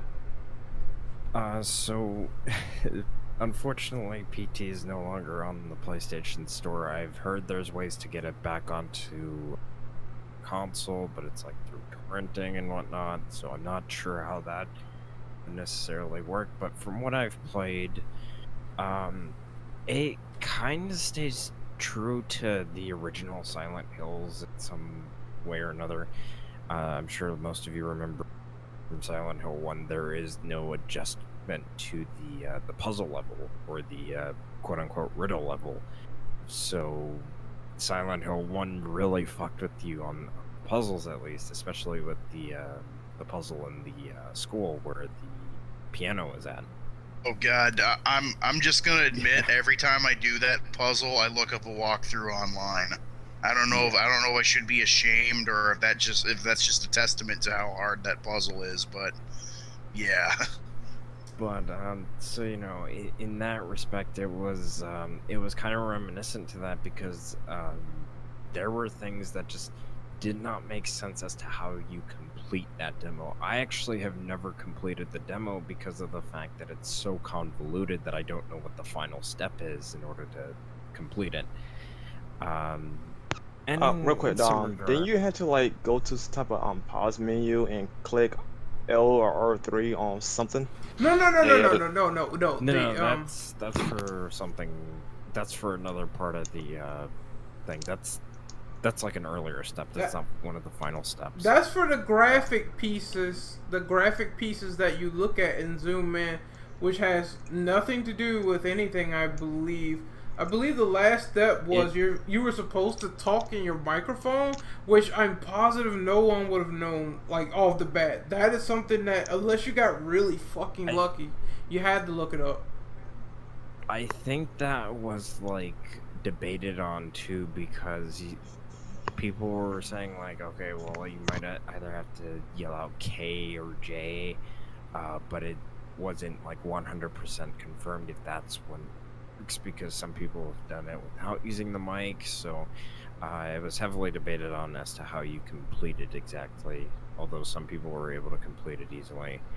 But yeah, that was one of the things that I really enjoyed about that demo, and as well as the fact that that demo really is fucking scary. I don't think I've played a survival horror game, a modern survival horror game that, you know, really scared the shit out of me like that, to where I just wouldn't want to even play it during the day.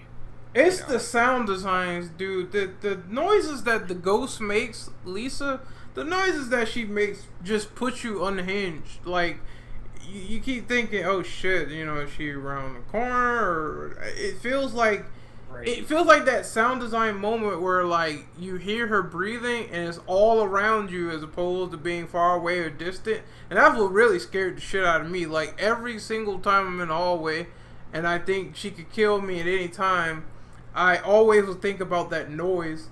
Or I would just think about the stuff that was going on in general with the, like, radio, with it telling you shit like, oh, look behind you, look behind you. I was like, no, I will go right through this loop door and you can fuck yourself, good sir. Right. And, you know, it's like, as far as, like, her killing you and whatnot, I think one of the scariest parts is when she actually, like, zooms up in front of you, like at lightning speed, snaps your neck, and then pisses on you because you know that she's supposed to be like a dead ghost mother, that expected mother or whatever, you know. So that's why she pisses on your dead corpse once she kills you. I'll punch her in the face. That's what happens in that. I'll be honest, I've never played the PT demo. I've only seen it in videos, but that's what happens, really? Yeah, like she'll snap your neck and then you'll hear water running. Oh my You'll god. hear like a zipper and then water running. So yeah, that's her pissing on your dead corpse. So yeah, it's a pretty fucked up demo, and it's true to form. So I think Kojima was of the right mindset when it came to PT and Silent Hills. My only issue with it was that it was in first person, although I did hear that apparently it was supposed to be going through various different styles, first person and also, you know, third person fixed camera angles like the original games. So I think it was supposed to be kind of like a mix of everything, which in that respect, if that's what it was going to be, I think it would have been good. But for what was shown, because what all we saw was basically first person stuff, I really didn't like that. But as far as the scare factor and whatnot, when it came to that, I think Kojima was of the right mindset when it came to making that. And as far as it being Go ahead. and I'm sorry to cut you off, but as far as it being revived by the new Kojima Productions under a new name, I think it's very likely.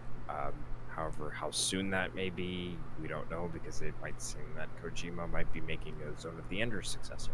Yeah, I was gonna exactly say just that. Like, it seems that Kojima is making a new project, but I am excited because after that keynote that he had at DICE with Guillermo del Toro, he specifically said that he will do whatever the fuck Kojima wants.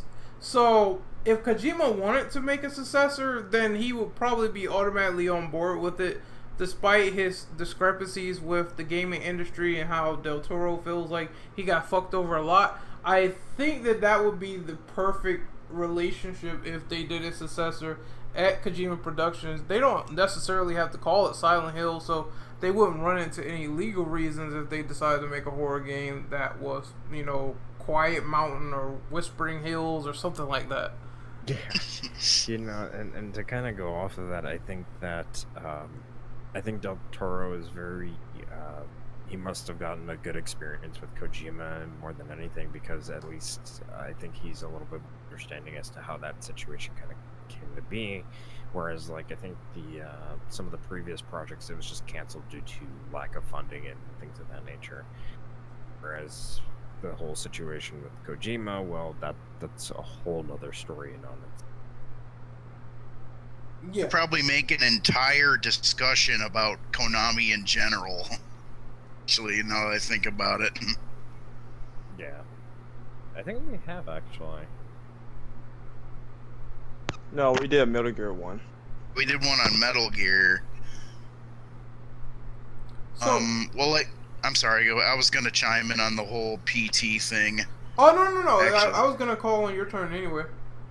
Okay. Like I said, I never played PT because I don't have a PS4, so my closest experience with it is looking up YouTube videos of it, and I'm surprised no one like got kind of a Silent Hill 4 vibe, because when they were explaining what PT was going to be, and they said that the first person areas were going to be just part of the game. So I'm assuming, and that's kind of like what Silent Hill 3 was doing, how you explore the worlds in like third person or whatever, but when you're exploring the inside of the room 302, it's in first person. So I think that would kind of be like a cool thing, and if they went ahead and actually made PT, but they're not going to because fuck you, Konami.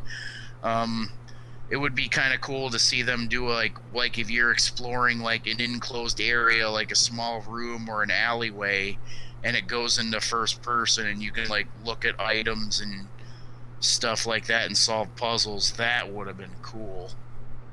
I'd love to see them try and do something like that again. It's kind of Silent Hill 4 style. Yeah. What about you, Reapers? My thoughts about the PT demo was that it was really great. It really, when I first played it, I didn't know that it was Silent Hills. Like, I didn't know until people started saying, "Oh, I reached the end of it," and stuff like that. It really caught me off guard. I was really impressed when how it got me. Like, it got me super hard when the first jump scare happened. But each time that I played it, trying to get to the ending, I would notice different things. Like, if you have the flashlight and you're walking down the corridor, the hallway, you can notice that the shadow that you see with your flashlight is not actually your shadow. It's actually the shadow of the woman following you, that she's right behind you. And you can just see her twitching, which really got me. And also a friend of mine, I had him play it, see what he thought, and I've never seen someone cover their face when the jump scare happened. I've never seen anyone do that till that, and I'm really sad.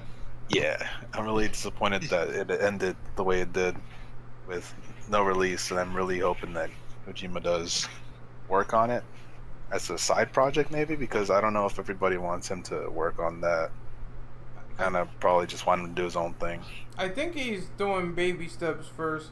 I saw a couple of days ago that there's actually an article on this saying that he is starting the basic plans for how the new Kojima Productions is going to run. So it's all baby steps first, then other projects later. So I guess they're hinging on the fact that they really hope this new project with Sony is going to be a success. Then they're probably going to branch out and do other things, which I'm hoping is the next thing that he does is with Del Toro, because it's something that at this rate all the fans and everyone wants to see. And considering what he said about leaving the industry, saying that that was one of his agendas, was leaving the industry or doing something else that's not video game related, and then his fans convinced him to stay, I think that hopefully people can convince him in a positive route that this is definitely what people would like to see. They would like to see him do something different, but creative at the same time, to the point where it appeases the people that was looking forward to that Silent Hills project. Were you guys aware that the PT demo actually caused heart attacks? Really now? Really? Yes, it's been reported that somewhere in the States there were reports back then that people with weak hearts actually had heart attacks and almost died due to this demo. I believe they told Kojima about it, and he said that he was quite pleased. So that was the outcome that he kind of wanted. Mr. Kojima, your game demo nearly killed some people, right? That is very Yeah. great. That was my plan. Hey, all along. Kojima, you said Did you like it?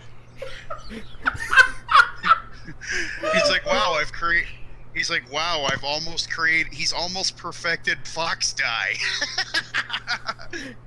Please understand. We created playable murder. Please understand.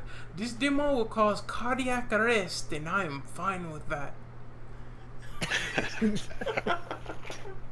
Oh man, I did not know that. That's actually was actually kind of morbid, pretty fucked up, but fucking hell, his reaction afterwards just kind of makes me laugh. I don't know why.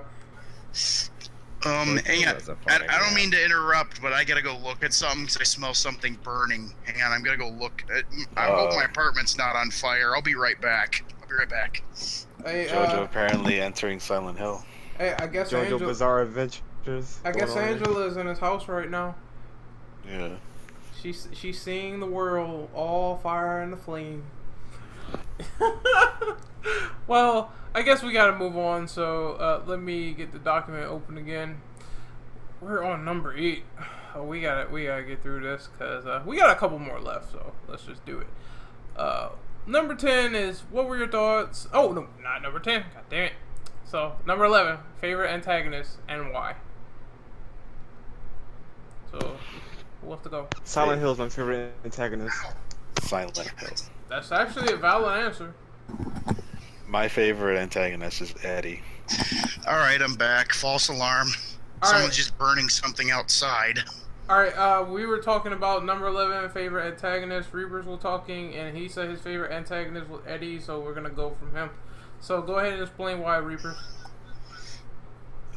Meeting him and trying to figure out why was he in there, and trying to figure out did he or did he not actually kill someone, and just seeing him go from a normal, I guess, normal fat piece of shit to an actual sadistic piece of shit was quite interesting to see. And that whole combo that James had with them near the boss battle was quite funny, and I really enjoyed it. And that really stuck into my brain, just that moment of them talking. Oh then yeah, when James- he said he shot the dog. Yeah, and James said that stupid thing after he specifically said, "If anybody else makes fun of me, I'll kill him." I love Have you gone crazy? Yeah.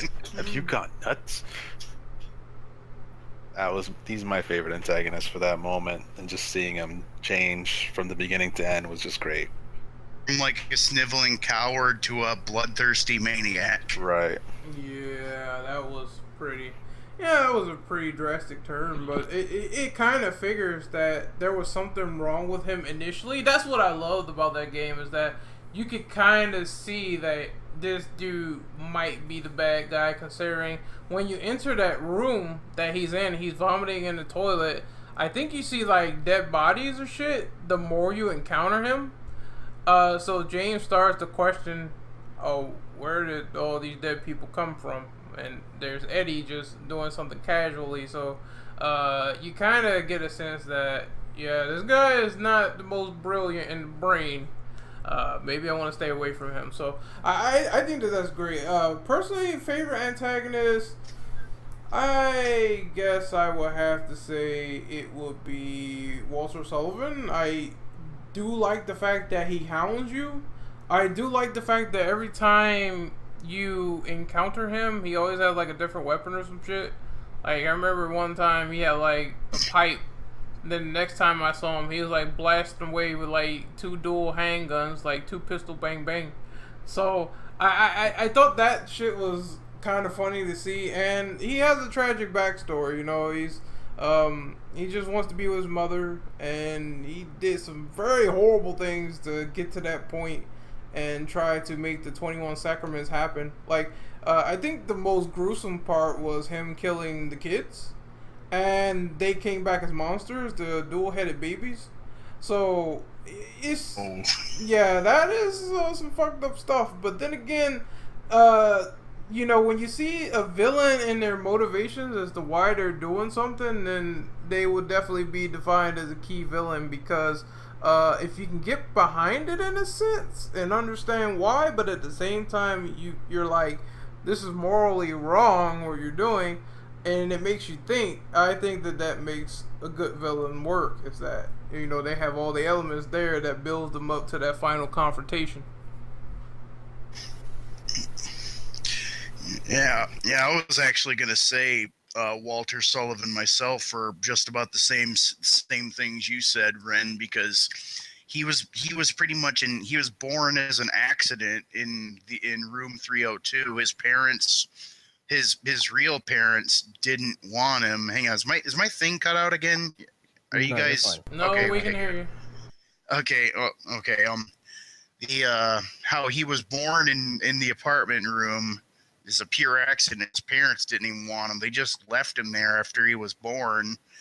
And then he got taken into this cult where he was, essentially brainwashed into committing these murders and committing these doing this ritual just for the sake of getting closer to his quote unquote mother.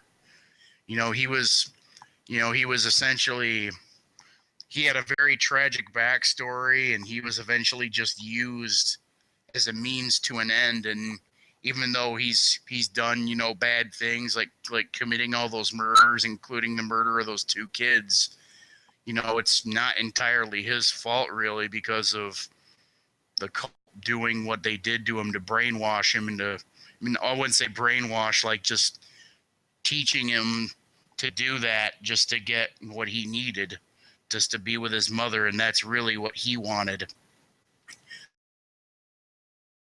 Yeah, I perfectly, yeah, some of that stuff perfectly touches on some stuff that I was talking about, where it's like, it's a villain that in a sense you can sympathize with, but they're doing completely horrible and nefarious misdeeds, and you kind of want to see them fail, but you can kind of get behind some of the actions that define them into the person that they are.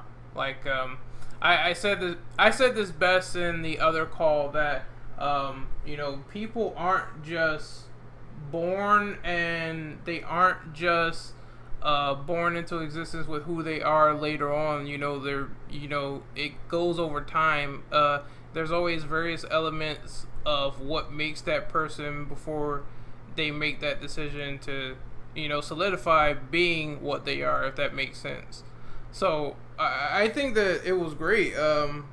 All of it culminated into one big fight at the end. It was pretty. I thought the design of that level was pretty cool, to be honest, for the final fight with Henry and James. I mean, Henry and Walter. I don't know why I'm thinking James all of a sudden. Well, I guess you can kind of see James as a antagonist in a sense, considering what he did is not the most pleasant either. That's the thing about Silent Hill. It's great. It's like, even the good people have a lot of horrible misdeeds behind them that you really can't, defend or sympathize over when you find out the truth. All you can just do is just get to the end of that journey and see what happens. So I'm kind of glad that I had that little Freudian slip, because it went on into another great point. So someone could continue on from where I left off. Who else didn't go on this? I'm gonna actually pass on this one. Really? Yeah. You don't have a favorite antagonist? I don't really have a favorite, personally. And that's just because, I only completed 2, and I'm about to complete 1, so I haven't really decided on a favorite, really. Okay, that's fair enough. What about Brendan? Did you go?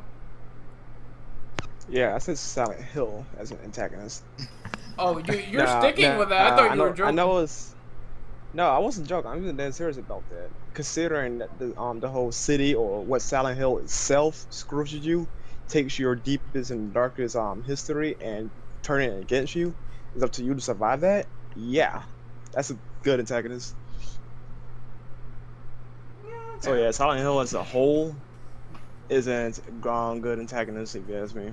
I can understand that, because it's not, well, I will say, if you're a person with demons, it's not the most pleasant place you want to be. It's not a fucking tourist attraction where you're going to sit up and drink pina coladas and sit where like some hot naked girl blows you or whatever. It's like you're going to have issues and complications with bobblehead nurses hitting you in the face with a pipe. So I figured the whole town would be not the most pleasant tourist attraction you want to be on. So yeah. So I guess we can move on to the next question. Let's see. This one kind of long, but if you think that if Konami didn't have a falling out with Kojima, what kind of emotional and horror lore would you like to see expanded on for Silent Hills in terms of newer tropes and older ones? That's number 12. Wow, that's a good question, actually. The black man dies first. Damn. Well, that's common. That's common in horror. movies and games, I guess. It's a tradition, you might say. But seriously, yeah, who wants to do this first? I guess you, Jojo. How about you? Oh well, I guess I would like to see. I would more or less kind of like to see how well, like I said, this is only based on what I've seen in the when I watched PT being played on YouTube videos, because I've never played it myself. I'm about the either the protagonist's relationship with his family, and how like in the trailer he mentioned how I guess it was either his dad or himself. I don't know if it's himself that the player's talking about, how he ends up going and killing his kids. But I don't know if that's, I don't know, like I said, if that's the protagonist or the antagonist or a completely different character separate from the player. If you don't mind me interrupting, that was the antagonist. The guy on the radio is the antagonist talking, and I think he is the son, because he does mention that, that his dad was such a drag and that he was getting bored, so he didn't really mind that he got killed, but now he's coming back with, all sorts of fucked up shit. It'd be kind of cool to see that as kind of like a playable character, how a playable character who's like kind of accepted some of his darker tropes, like how he kind of enjoys, like how he kind of felt good about killing, or killing, or I'm sorry, I'm mixing that up, like getting killed, like being killed or killing someone. But how you'd work that into like a playable game trope, I have no idea, but I honestly think that Kojima can pull off something emotional, because that's one thing Kojima was good at in just about every game he made, was pulling off emotion. It's like I said with Metal Gear Solid 4, if you watch the ending of that game, you didn't feel anything, you obviously don't have a soul. Oh yeah. So he's good at pulling off emotion. If he's good at pulling off emotion, that's one thing that Silent Hill really, really desperately needs right now. Yeah. That would be, like I said, when they got Kojima on board for PT, when they got him on board, he was the definitive person that can really tug at the heartstrings. So I think that would have been a perfect fit for him writing, at least. If people had big issue Metal Gear being convoluted, I can understand that, but when it comes to packing the emotional punch, it doesn't get any better than that. Exactly. So I'd love to see like some kind of tragic hero or tragic antagonist at some point. It would have been cool to see that, to kind of get back in, to not only, have Kojima do one of the things he does best, but also kind of bring back something Metal Gear has been needing for a long, long time. Is emotion, just pure emotion that actually impacts Metal the Gear? player. I mean, Silent Hill, my bad. Blech. I got my Konamis mixed up here. Well, I guess that can Konamis. happen when you bring up Kojima. That's what happens. But I guess Jojo, I 100% agree with like what you said. There needs to be some sort of emotional impact, tragic hero. That would be the case. Maybe sticking in like a villain that's not necessarily a villain. I think that'd be interesting to see. Like maybe a guy who is like, an anti-hero in a sense. He thinks what he is doing is right, but he's doing them for all the wrong reasons. I think that would be the perfect foil to a tragic hero, if you ask me. You said it better than I could. Yeah, and that's just me skimming it off the top of my head. I think that would be perfect. Like, you will have two people you can sympathize with, but at the same time, you have this guy who did these utterly horrific acts, and you're supposed to really think and tumble with the idea of killing him later on.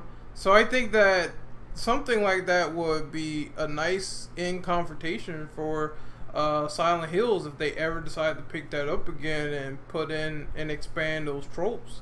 Is give us someone that we can care about from the beginning, maybe an ally, and then all of a sudden he starts doing some really fucked up shit, and then it's like, all right, I gotta take this guy out later on. But then you find out he's really connected to the protagonist in a way, like maybe like it's his best friend or something, and you gotta take him out because he's really not only burden your life and you burden your own life with the stuff going on in Silent Hill, but now it's become a problem. It's become an issue where you have to intervene and take action. So I think that would be a nice little deception. Is something that we don't see in a lot of the Silent Hill antagonists. Some of them have been pretty straightforward.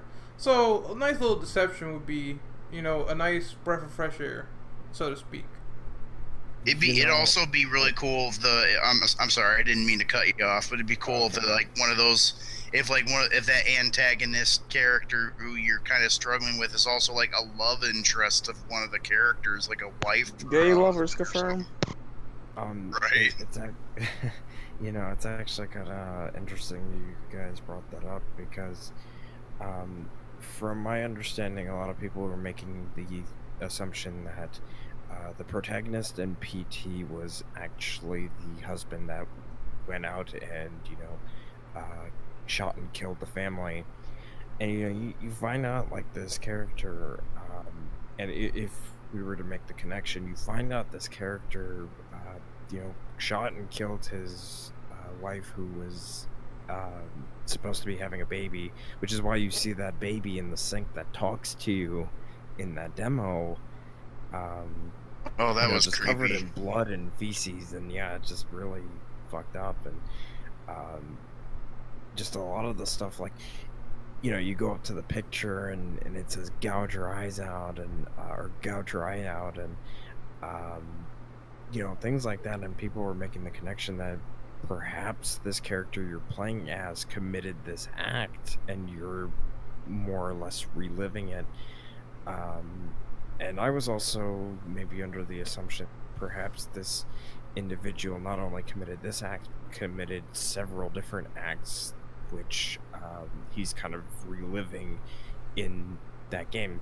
But unfortunately, of course, we did not get to see that. So it would have been interesting to see something like that play out if, PT were to bring in new things to the table in terms of story. Oh yeah, most definitely a lot of interesting ideas they could pull from for this, especially that idea where it's like the whole time, because I think that's how Silent Hill gets you, is that you might think you're the good guy but you're not, and I think that would be a great way if they kept up tradition with that. Maybe they could throw in some morality aspects if maybe the bad guy was actually good all along and you were the one that was the villain. That could always come into play if they did something like that, where this guy killed his family and then the other guy was maybe like a sheriff or something, and even though his acts seemed questionable, he was just really trying to apprehend you, and you murdered another person in cold blood. So I think ideas like those would be great. For PT, they really made it seem like, the son that was murdered was coming back, and I guess he went to hell or something like that, and was able to,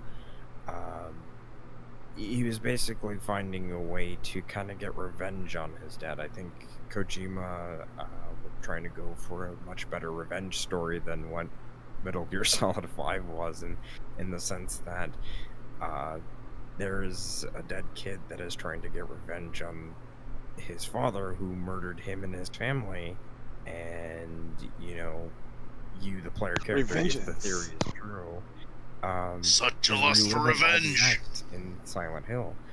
I don't know if this is a later question or not, but I do know that there was also the whole thing about, at least I heard that Silent Hills was apparently supposed to be taking place in another town under that name, and it had similar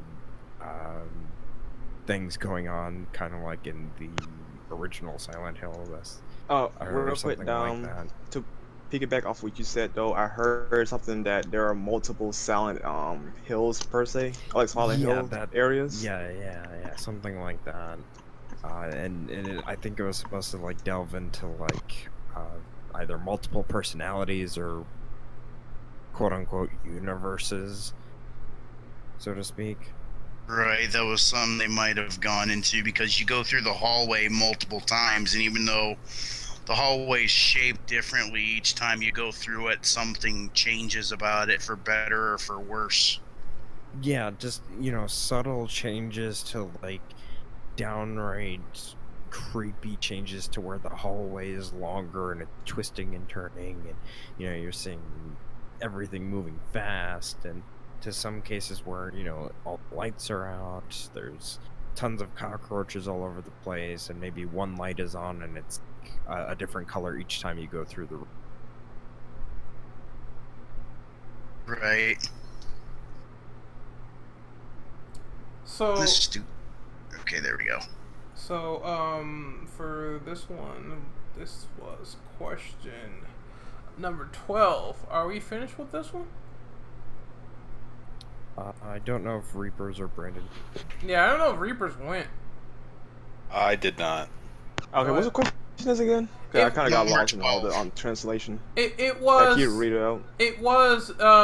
If you think that Konami and Kojima, if they didn't have a falling out, what kind of emotional horror lore would you like to see expanded on with Silent Hills in terms of newer tropes and older ones? Well, I could see them going for more outside of just your typical family problems, and murder. Like, no, here you can see a deeper sense of murder. Like, you see a pregnant woman get gut open. Like, you never seen that in original Silent Hill games. So I could see them going for more like quote unquote realistic approach about real life crimes. Like, you can see like maybe drug approaches, more deep, sinister psychological problems. Deeper sense of murder, like the pregnant woman's incident.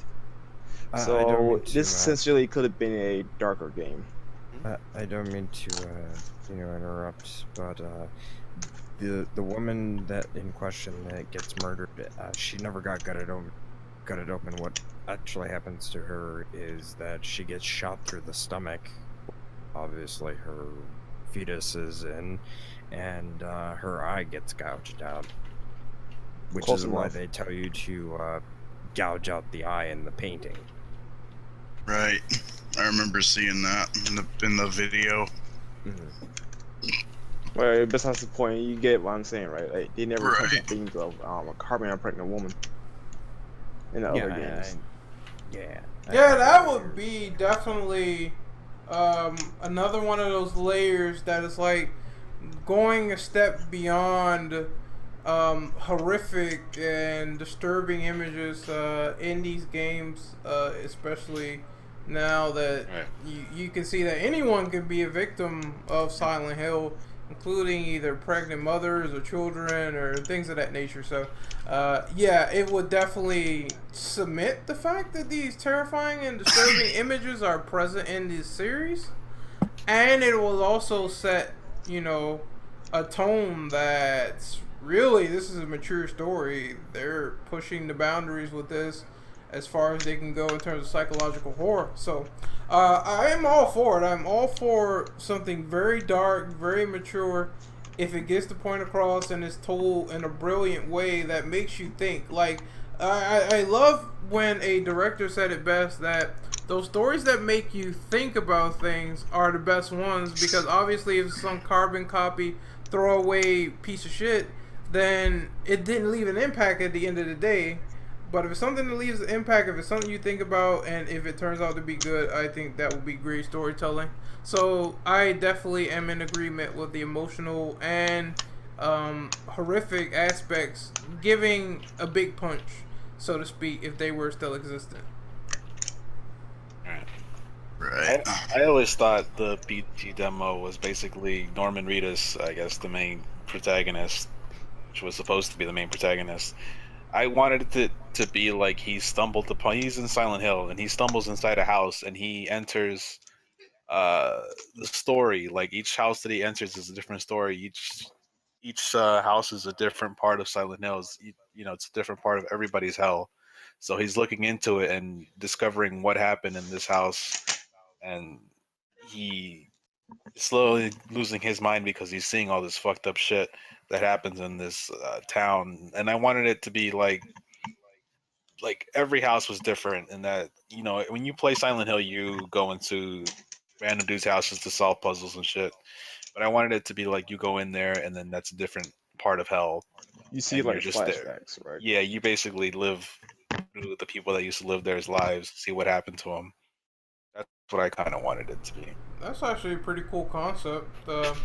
Yeah. I think that So if they, you know what, just let me say this real quick. I think that concept, if they went episodic, would have worked best, because each episode you're living out a different person's existence, so to speak. So, then you have to also take into the account, maybe like as an epilogue, it starts to reflect on the main character's life, something you don't know about, something they keep secret right up to the end, and maybe they can make you questionably think he did far worse than what everyone else's did with the whole situation where he murders his wife and child. So it could be something like that. They could just take a spin on it and see where they could have went with it. I thought that because it was called Silent Hills, like there was more than one, so I thought that he was going into different areas of Silent Hills. Yeah, but as I said, the name itself has some sort of weird connotation behind it. I think it's just because something was named Silent Hills in Japan. I think it was like a city or something. That's the reason why Kojima chose to put it like that, to put it as plural. But yeah, that's it. I know it didn't have anything to do with anything. If it did, though, feel free to clarify me on that. From what I've heard, it was supposed to be apparently that there were multiple like towns of the same name, and this one was called Silent Hills. And in this place, the same kind of things were happening in the other Silent Hill, but maybe more gruesome, so to speak. And again, it was supposed to kind of delve into potential of like multiple universes and whatnot. And I'm not sure if this was supposed to delve into like parallels and whatnot, but there is a bag in the demo you go up to and you open it, and the bag starts talking, and I assume it's supposed to be like, because it's covered in blood too, I'm assuming it's supposed to be like the head of the sun or whatever, because you do also hear him through the radio. So maybe they were trying to delve into being in more than one place at the same time or something like that, and things of that nature, or just being in those parallel universes, because in Silent Hill there are times where characters go someplace and then they just instantly go to a different, or the other world, so to speak, after going through a specific place. Damn, you know what, man, that I don't want to dwell on question number 12, but that makes me think even harder, is that considering the fact that Kojima would have been on board with that, and Del Toro's designs, the other worlds would look fucking amazing. Yeah, the other reason why I thought, well, my idea was because of the intro, when they say, watch out, the gap in the door, it's separate reality. The only me is me. Are you sure the only you is you? Like, he was entering other people's world, and he's forgetting what's his life, what's his real story, what happened to him. Is he becoming these people that he's seeing? Mm-hmm. It's crazy. It's a lot of thought. That's what I love about Silent Hill, is it makes you think. And if it's a world constantly permeated with doubt. Yeah, that's definitely that. I would definitely like that aspect to stay, if anything, because that constant sense of mental dread has always been prevalent in the Silent Hill games, always. So to lose that purpose is to lose this identity. But I think Kojima did a good job, because the whole separate reality thing, that's a whole nother discussion entirely. But that definitely is a great idea if they manage to implement that well, where you're living out other events that's not necessarily yours. And you know, things like multiple personality disorder exist, so it's not outside of the realm of possibility. Yeah, and I just want to say one last thing, because I know we're kind of dwelling on this question and I have to transition eventually. With that whole thing, like that whole statement in the demo, you know, it does kind of make you think about, like, well, what if this character has multiple personalities where he thinks he didn't commit these acts, but with his second personality, or his, you know, however multiple personalities he has, he does commit these heinous acts and doesn't even remember ever committing them. Right, it could be like schizophrenia. Yeah. Yeah, exactly, exactly. That's the stuff that I'm looking for, because I'm going to bring this up, but you know, I know a lot of people aren't fond about this game, but I remember when they were talking about Hellblade and they were talking about like stuff like depression or mental illness is factoring into that game. You know, there's nothing wrong with creators pulling from real world events. I know that Silent Hill dealt with some stuff like that a lot, and even the voice actors themselves, like Guy Seehee, said that he was taking in a lot of what he was going through at the time. He was having some hardships with his first wife, and he was developing that into a character. So I think that they could have easily, you know, took from something like a psych evaluation or something like that, and they could have incorporated this slowly into the game to build up some of the core elements that were going on with the story. And I definitely think the schizophrenia, multiple personality disorder, depression, all of that factors into something that could possibly make us all think about what was going on with the story. Yeah.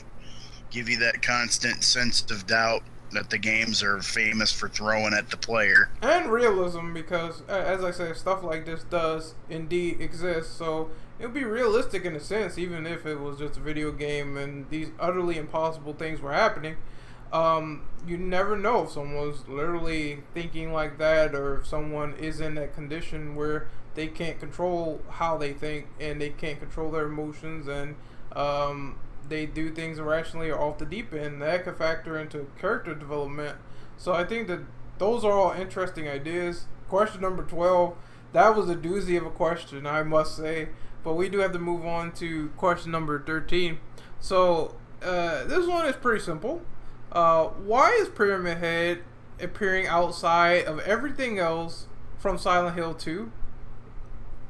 I can answer this because Dom Hewlett's a Pyramid Head fanboy. Because Tom Hewlett doesn't know how Pyramid Head, how the concept of Pyramid Head works. All right, so I'm taking it back a little bit. If I remember correctly, Tom Hewlett was the guy who commissioned Silent Hill Downpour. Wasn't he one of the lead producers or something like that? He was also in charge of the HD collection. And wasn't he also in charge of Homecoming? He was in charge from 0 all the way down to the last Silent Hill game on the PS Vita. Right, he was pretty much in control in every game after 4. Yeah, so I noticed that each of these games sort of had their variant of Pyramid Head. Like, I think in Silent Hill Origins it was the Butcher, and I think in Silent Hill Downpour they had the Boogeyman, or whatever this big guy is with like a gas mask. I do remember how he looked. Wheelchair dude. Yeah, the wheelchair guy. And then Silent Hill Homecoming, of course, had the straight ripoff of Pyramid Head. I think he was the Boogeyman or whatever. I'm not sure of the names, but I know how they look. So, yeah, you can kind of say after Silent Hill 2, every sort of variant sort of carried over into other games where they had no place or business of being in. I think that is all for popularity's sake, is that they wanted to capitalize on the fact that Pyramid Head was a really strange looking and popular antagonist of Silent Hill 2, so they wanted something of that same effect, but it probably didn't have the same impact because it wasn't illustrated enough of what those specific monsters were doing at the time. I know they were symbolic, but the only one that had a little bit of death was the Butcher, because you figured that he was also Travis in a sense with what he was doing. The other ones not so much. They just seemed shoehorned in there to the last minute. Okay, real quick though, what does Pyramid Head represent exactly? Like, what, bondage? Isn't he James's executioner? I can feel this. I've actually done a lot of research on what Pyramid Head actually is. Mm-hmm. Pyramid Head in Silent Hill 2 stems from James's desire for punishment, because deep down he remembers that he killed Mary. He killed her despite, her being sick and dying. He was the one who actually put her down, and deep down he desired for punishment. And what better imagery of punishment than the painting he saw with his wife of a pyramid-hooded executioner that he saw in the Silent Hill Historical Society when he was, vacationing with Mary. That's the main reason why Pyramid Head looks and does the way he does in Silent Hill 2, and why it honestly makes no sense why he appears in the other games, because how I guess Tom Hewlett thought this out was because Pyramid Head was sort of an executioner and thus a deliverer of punishment in the Silent Hill, at least history, because that's how the executioners back in Silent Hill's past dressed, was with the big metal hood and the apron. He led that to believe that whenever anyone goes to Silent Hill and they feel guilt, he pops up. But that's not really how it's supposed to work. That wasn't how it was written in Silent Hill 2. And if I can piggyback off of that, that's sure not how it was. That's not how it was in the first one. Mostly, a lot of the torment came from Alessa, and the feelings that she was going through when the city was like enveloped with all her feelings. That was mostly the end result of all her torment and suffering when they kept her in the hospital. So, in a sense, it wasn't directly influenced by the main character, but someone who is opposite of that. It was from someone else. So, even in that logic, I don't get how Hewlett was thinking that Pyramid Head was the main executioner for the city, when there's various different reasons as to why that is. It's like, if it's not from Alessa, it's from, James's emotions, from him being there. Right. If it's not from someone else, it's from a cult member or whatever.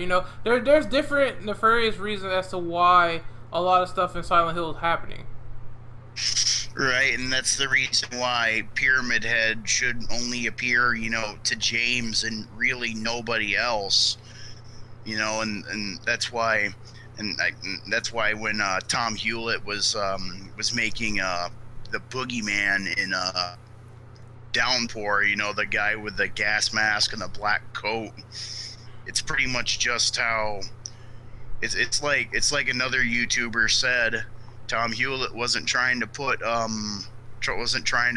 Pyramid Head in the game, but here he is wearing a black hood, a black coat, and a gas mask. Oh my god! Can I say something real quick? Go ahead. Now, if an individual was in the same situation James was, is it theoretically possible to have a similar being like Pyramid Head pop in?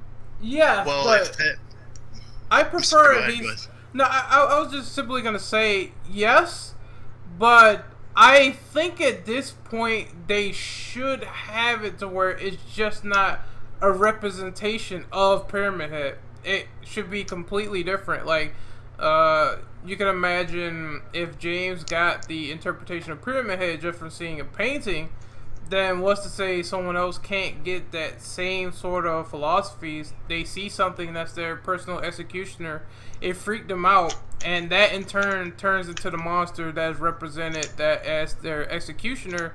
He goes around and stalks them. So I think that it can happen, and since it has happened with other characters like Alessa, where she sees all the people that bully her in her school, for instance, they're the little demons. So I think that it can happen, but it just depends on what the person sees. And I think that it always should be different no matter what. If it's just Pyramid Head, then Yeah, that's what I mean. yeah, they're obviously just ripping that off. Right, Yeah, because that's like what I mean. yeah, because when Pyramid Head was first introduced, he was, you know, really menacing and really intimidating, and that's probably why he was. I mean, rightfully so, because he does look intimidating and threatening and disturbing, and that's kind of why he's super popular. But like Renegade said, if they're gonna have like, you know, kind of a personal tormentor in the games, then they should, you know, it should, you know, make sense as to why they're having that tormentor, and it should have its own individual look. That's why that's, you know, that's kind of like, I guess, what they were trying to go for with the Butcher in Silent Hill Origins.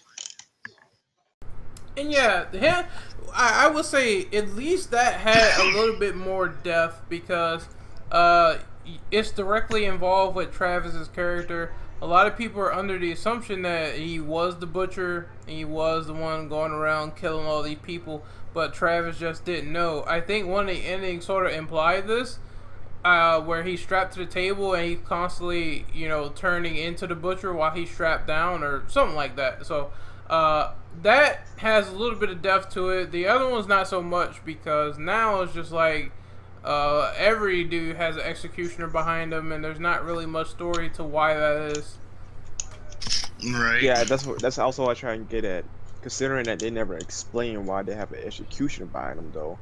What's the point of having a pyramid head like being if they never experienced a similar situation that James had? Considering James had one situation, one more unique ones with Pyramid Head, none of them had that same situation. So thus, theoretically speaking, they can't have Pyramid Head. But it's also theoretically possible that someone else can have a Pyramid Head like being follow them.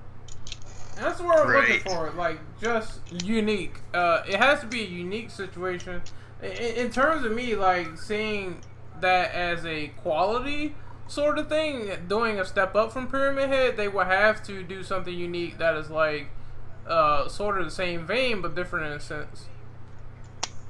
Right, because James actually himself desires deep down punishment and everything, whereas with all the other whereas with at least, excuse me, Downpour, he's there, the executioner guy. I don't know what that guy in the black hood's called. Is he just called the Boogeyman, or does he have an actual name? I think the one in Homecoming is definitely the Boogeyman. It's Pyramid Head in a sense because obviously it looks just like Pyramid Head, but they call it the Boogeyman to try to differ it up. But it's the same damn thing. For Downpour, it's called something else. I guess I can do a quick search on that. I can do a little investigation, and I'll get back to you on that.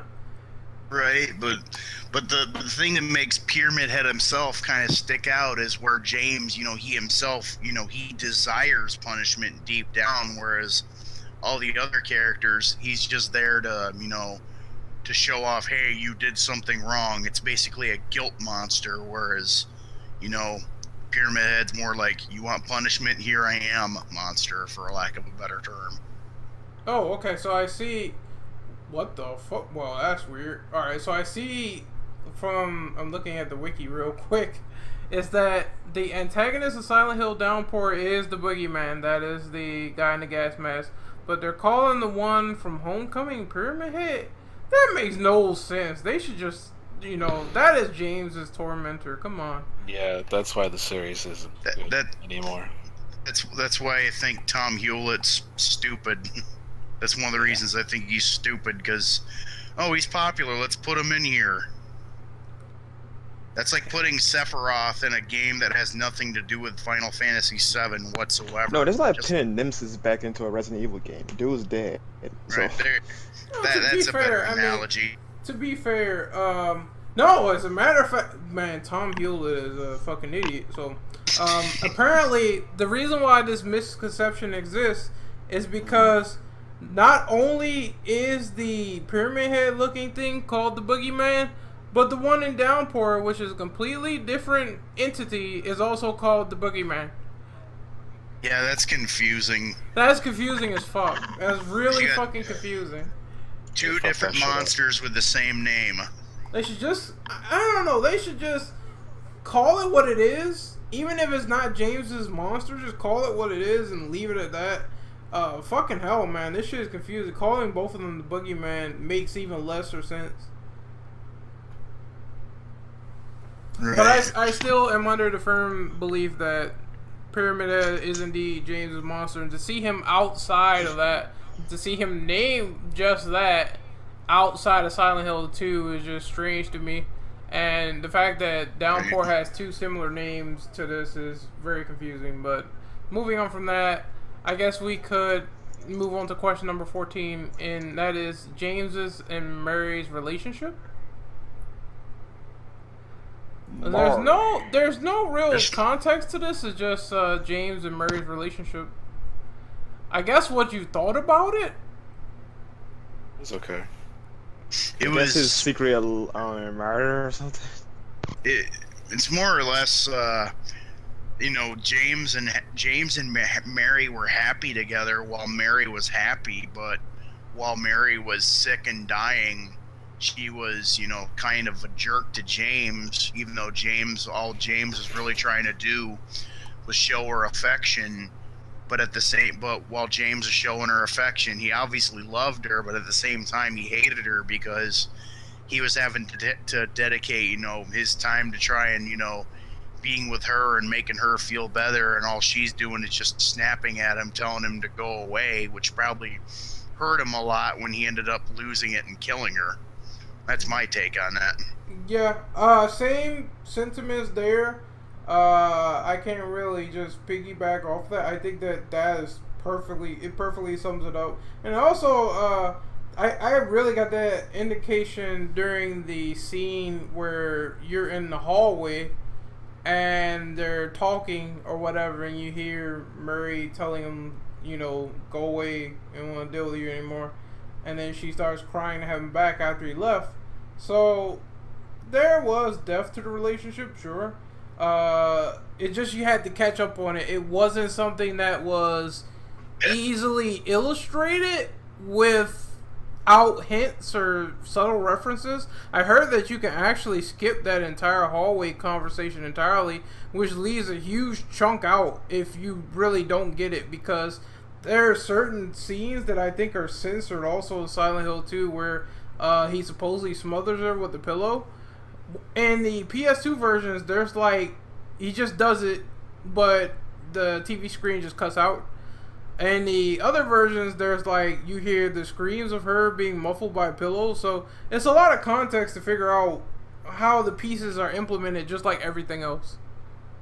Oh, now that you mentioned that hallway where you hear James and Mary's conversation, if you actually just run through that and get to the end without hearing the whole thing, it impacts your ending, actually. Like, if you listen, like your ending will be different depending on whether you just sit and listen to that whole thing or you just run through it and just skip part of it. I believe if you run through, doesn't that net you the in-water ending? I think it gets you closer to the, like, if you sit and listen to the whole thing, it gets you closer to the, to the leave ending. If you just run, if you run through it, it gets you closer to the leave ending, because then you'll want to leave. But if you sit and listen to it, it gives you more towards the suicide ending, the in water. Oh, okay, I see how it works. All right. It's either that or the other way around. I haven't looked into that. I kind of forget either, because that's the only ending that I got was leave. So I guess I followed the parameter of that by I just listened to the conversation. Can everyone hear me? Yes, yeah. we can, Dom. Yeah, I got. Yeah, you got GTA bead. Get Why? that ass, man. I don't know what's going You on. probably were inactive for a long period of time. But we were talking about James and Murray's relationship in Silent Hill 2, and what did we specifically think of it? I guess that's how the question was framed. I just sort of saw James and Murray's relationship, but I just added it in that what do you think of it to provide more context? So, Mr. Dom, can you hear us? Yeah, I can hear you. So, like, I can't hear Dom. Can you hear Really? me? Yeah, I can't hear him at all. What about everybody else? Can I can hear you. totally, definitely cannot hear Dom. Jesus Are you being Christ. serious? No, I'm not. Yeah, I see. I'm joking. I can't hear. I can hear everyone else. I just can't hear Dom. I can see his thing lighting up when he's trying to talk. I just can't hear him. That's weird. That's Hang on, weird. Can you guys hear him? I do. Yeah, we're good. All right, Say hi. let me refresh my thing. Before you finish the sentence, you left. Hmm. Okay, say something now, Dom.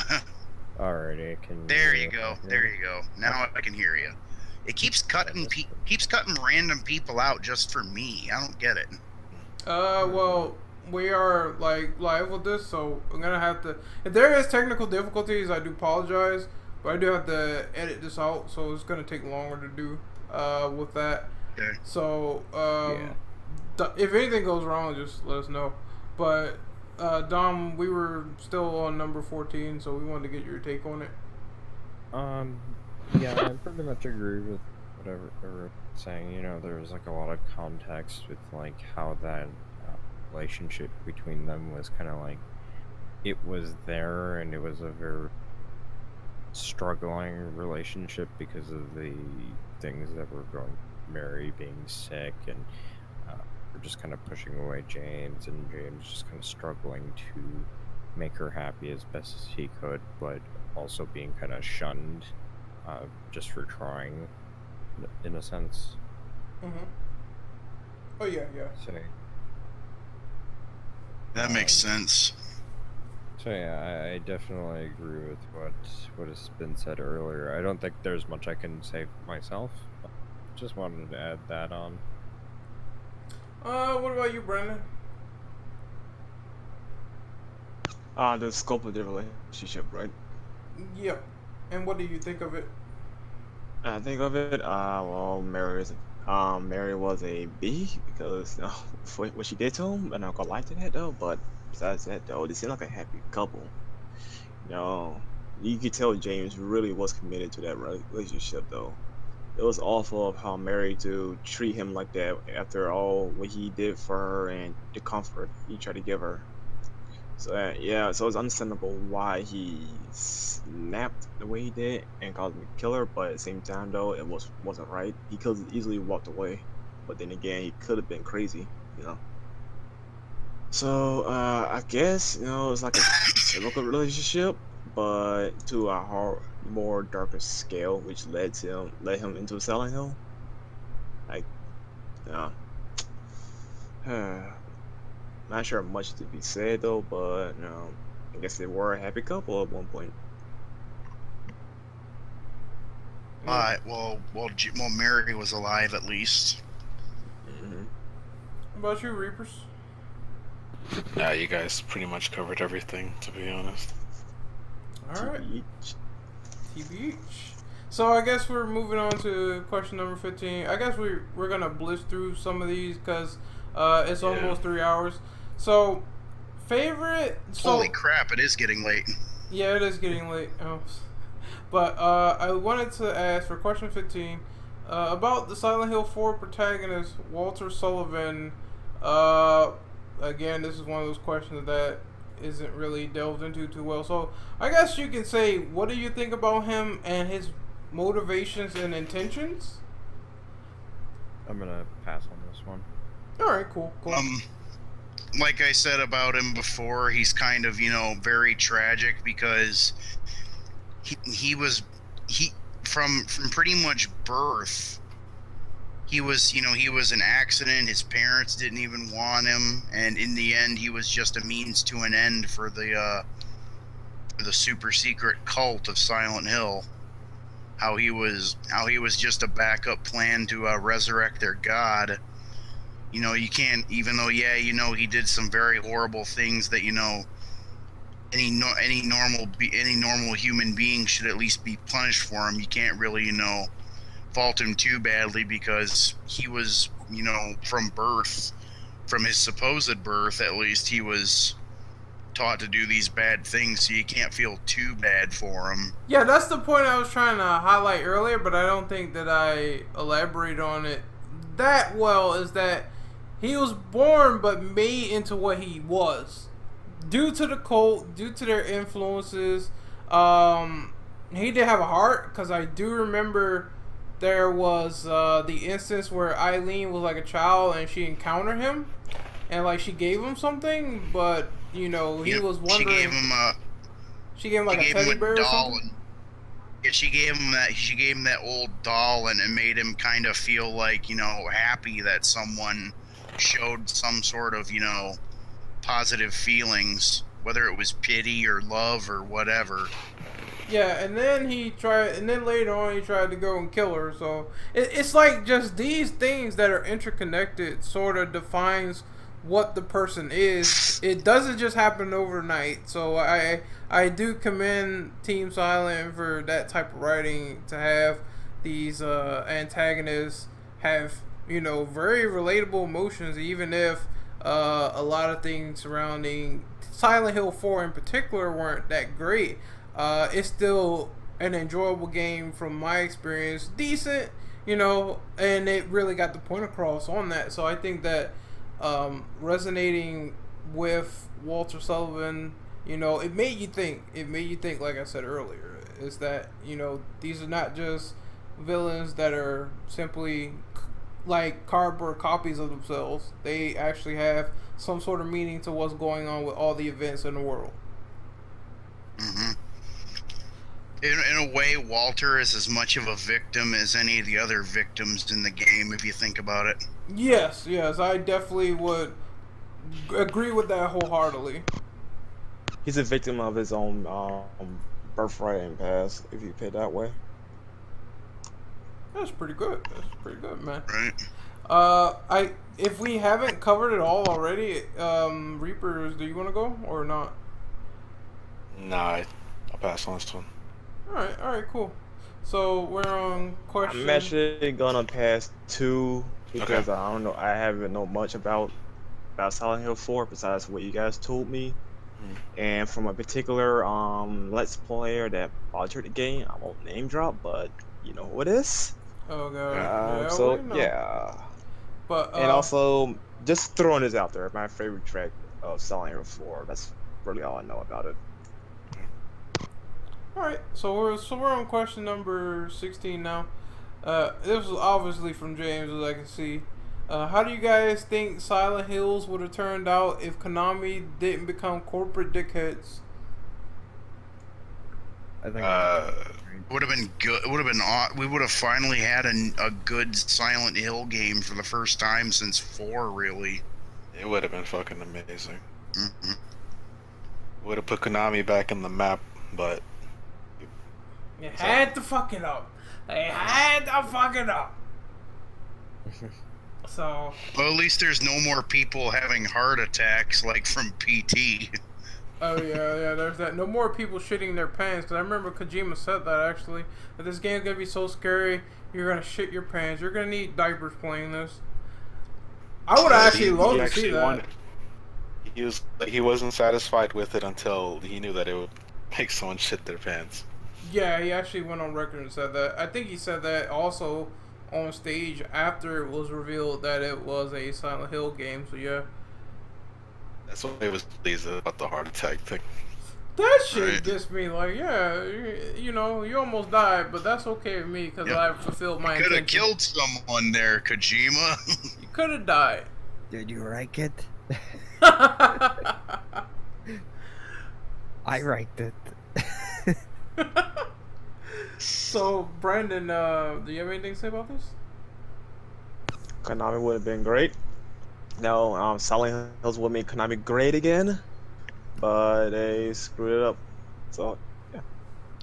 They suck. Now, the only thing that needs to happen to Konami is them getting punted off a cliff by Senator Armstrong. I paid to see it. So, Good game, son. you can't fuck with this senator.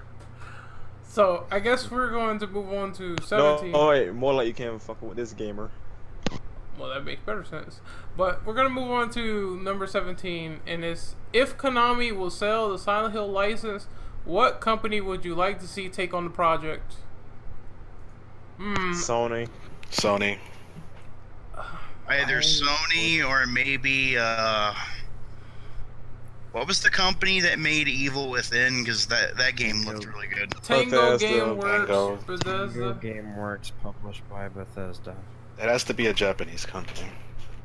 I think that it either has to be Kojima Productions or Tango Gameworks, in my opinion. I would attest to this exactly. I think that, you know, even though the Evil Within's story was all over the place, it was convoluted, I don't think it was that great. I think that if they managed to get a good story writer in there, hell, maybe they could do a collaboration with Hideo Kojima and Shinji Mikami. Gold. Just instant gold. We're giving you the ideas on the platter here. If you just do that, your original creators These are free. Yeah, these are free, by the way. They're public domain. You're welcome, by the way. Yeah. Go print some money now, guys. Come on. Yeah, these are public domain ideas. If you just get the original creator from Resident Evil and Kojima in the room, because I think they talked before, if I'm not too mistaken. That'd be fucking awesome. That'd be pretty sick. I would actually be hyped for something like that if it happened. But that's the only people I see doing it is either Tango Gameworks or Sony or Kojima, one or the other. Yeah, I agree. Either Sony or Kojima. Yeah. Yeah. Also, give him back his games. Just don't have to. Yes. Give Metal Gear back and make it great again. Alright. But I guess number 18 is a bit of a joke question. So, From me. yes, from Mr. Dom himself. So, number 18 is, would you want a Tommy Wiseau mod for Silent Hill 4? Yes. Yes. I guess every You time. are tearing me apart, Pyramid Head. You're tearing me apart, Walter. Oh, I guess. oh, hi, Ghost. I guess when it comes to trying to hit the Eileen head in that room, I'm gonna be like, I did not hit her. It's not true. It's bullshit. I did not hit her. True, I did not. Oh, hi, head. That gets you every time. Tell me, Walter, how's your sex life, huh? Oh my god. Dude, if he was asking James that, oh my god. Don't touch me, motherfucker. Get out. Shout out to Devil just Hunter a James. big Just keep your head. Cheep, cheep, cheep, cheep. He got that ass band and he went to sleep. What a motherfucker. So, Don't touch me, Alessa. So I guess. Alright. Alright. Could I guess, have a dozen bottles of Aglafatus, please? Here you go, keep the change. Oh, hi, skinless doggy. Let's Jojo finish got the jokes. up. Yeah, let's finish this Ah, up. funny. Jojo got jokes. So we're on to number 19. Since PT was canceled, if you had creative control of the game, what would you have done story-wise to take a fresh new take on the series? Have guns. It's obvious they would have had weapons in there. Come the fuck on. Yeah, I'm just joking.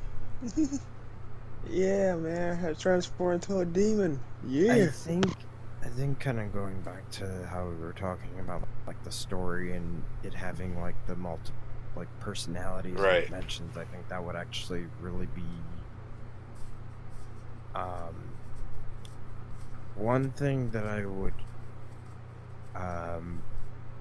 stay or would have stayed is the fixed camera angles, because you know, as much as people say they hate fixed camera angles in survival horror games, you don't see them often these days, and I think they work well for games like Resident Evil and Silent Hill, and it would have been nice to have seen that kind of make its way back, because as of late we've been seeing a lot of either third-person shooter style survival games or first-person survival horror games, which, let's face it, I think a lot of people are starting to get tired of.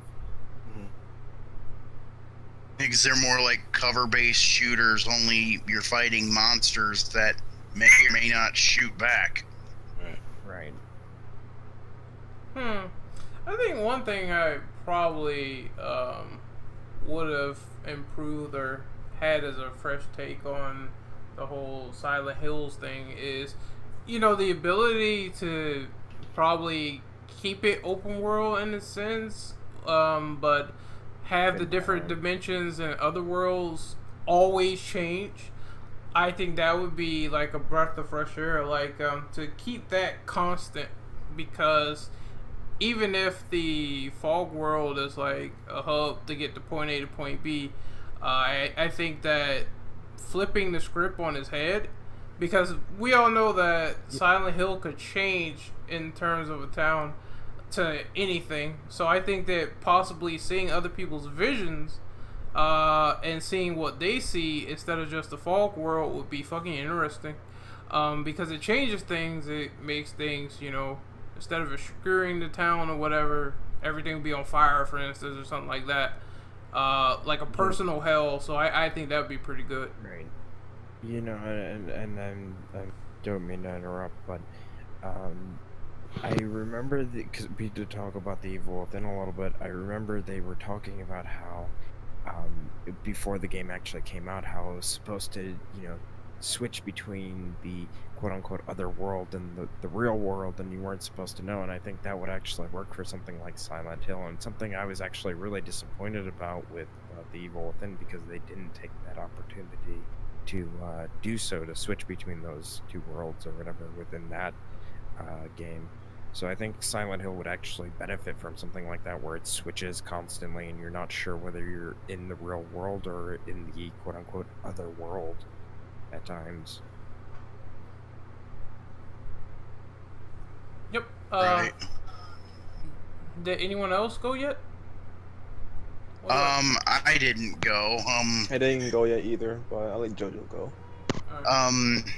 Well, creative if I had, like I said, the most creative thing I'd like to see, at least what I would have liked to see in Silent Hills if it would have been finished, is the one thing I think a lot of survival horror games now don't have is that feeling, is that sort of feeling of hopelessness, like what I seen in the playable teaser, how every time you ended up going through the hallway just to try and find your way out, you'd open that door into another demented hallway, thereby diminishing, all hope of you ever, seeing an ending, or at least seeing, any kind of positivity come from the situation, like I said, a way out. So I think a game that would really emphasize on hopelessness, like keeping you trapped, keeping you feel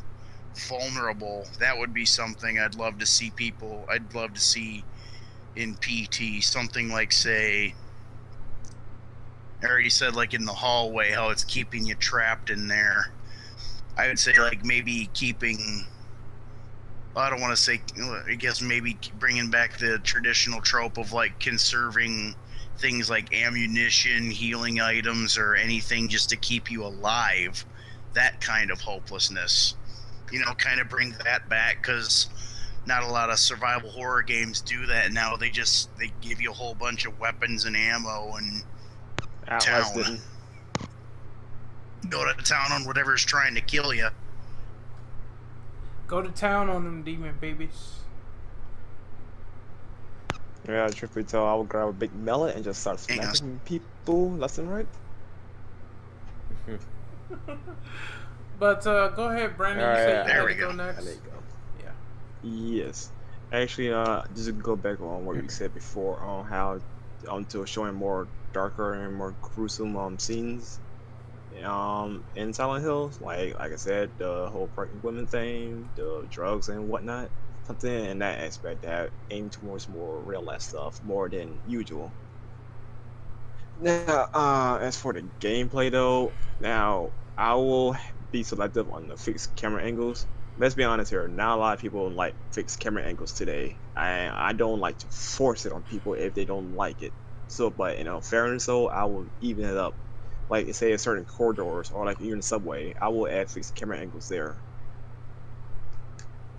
So I think that would be like I think it would be better like in areas like that, you know, to get better view.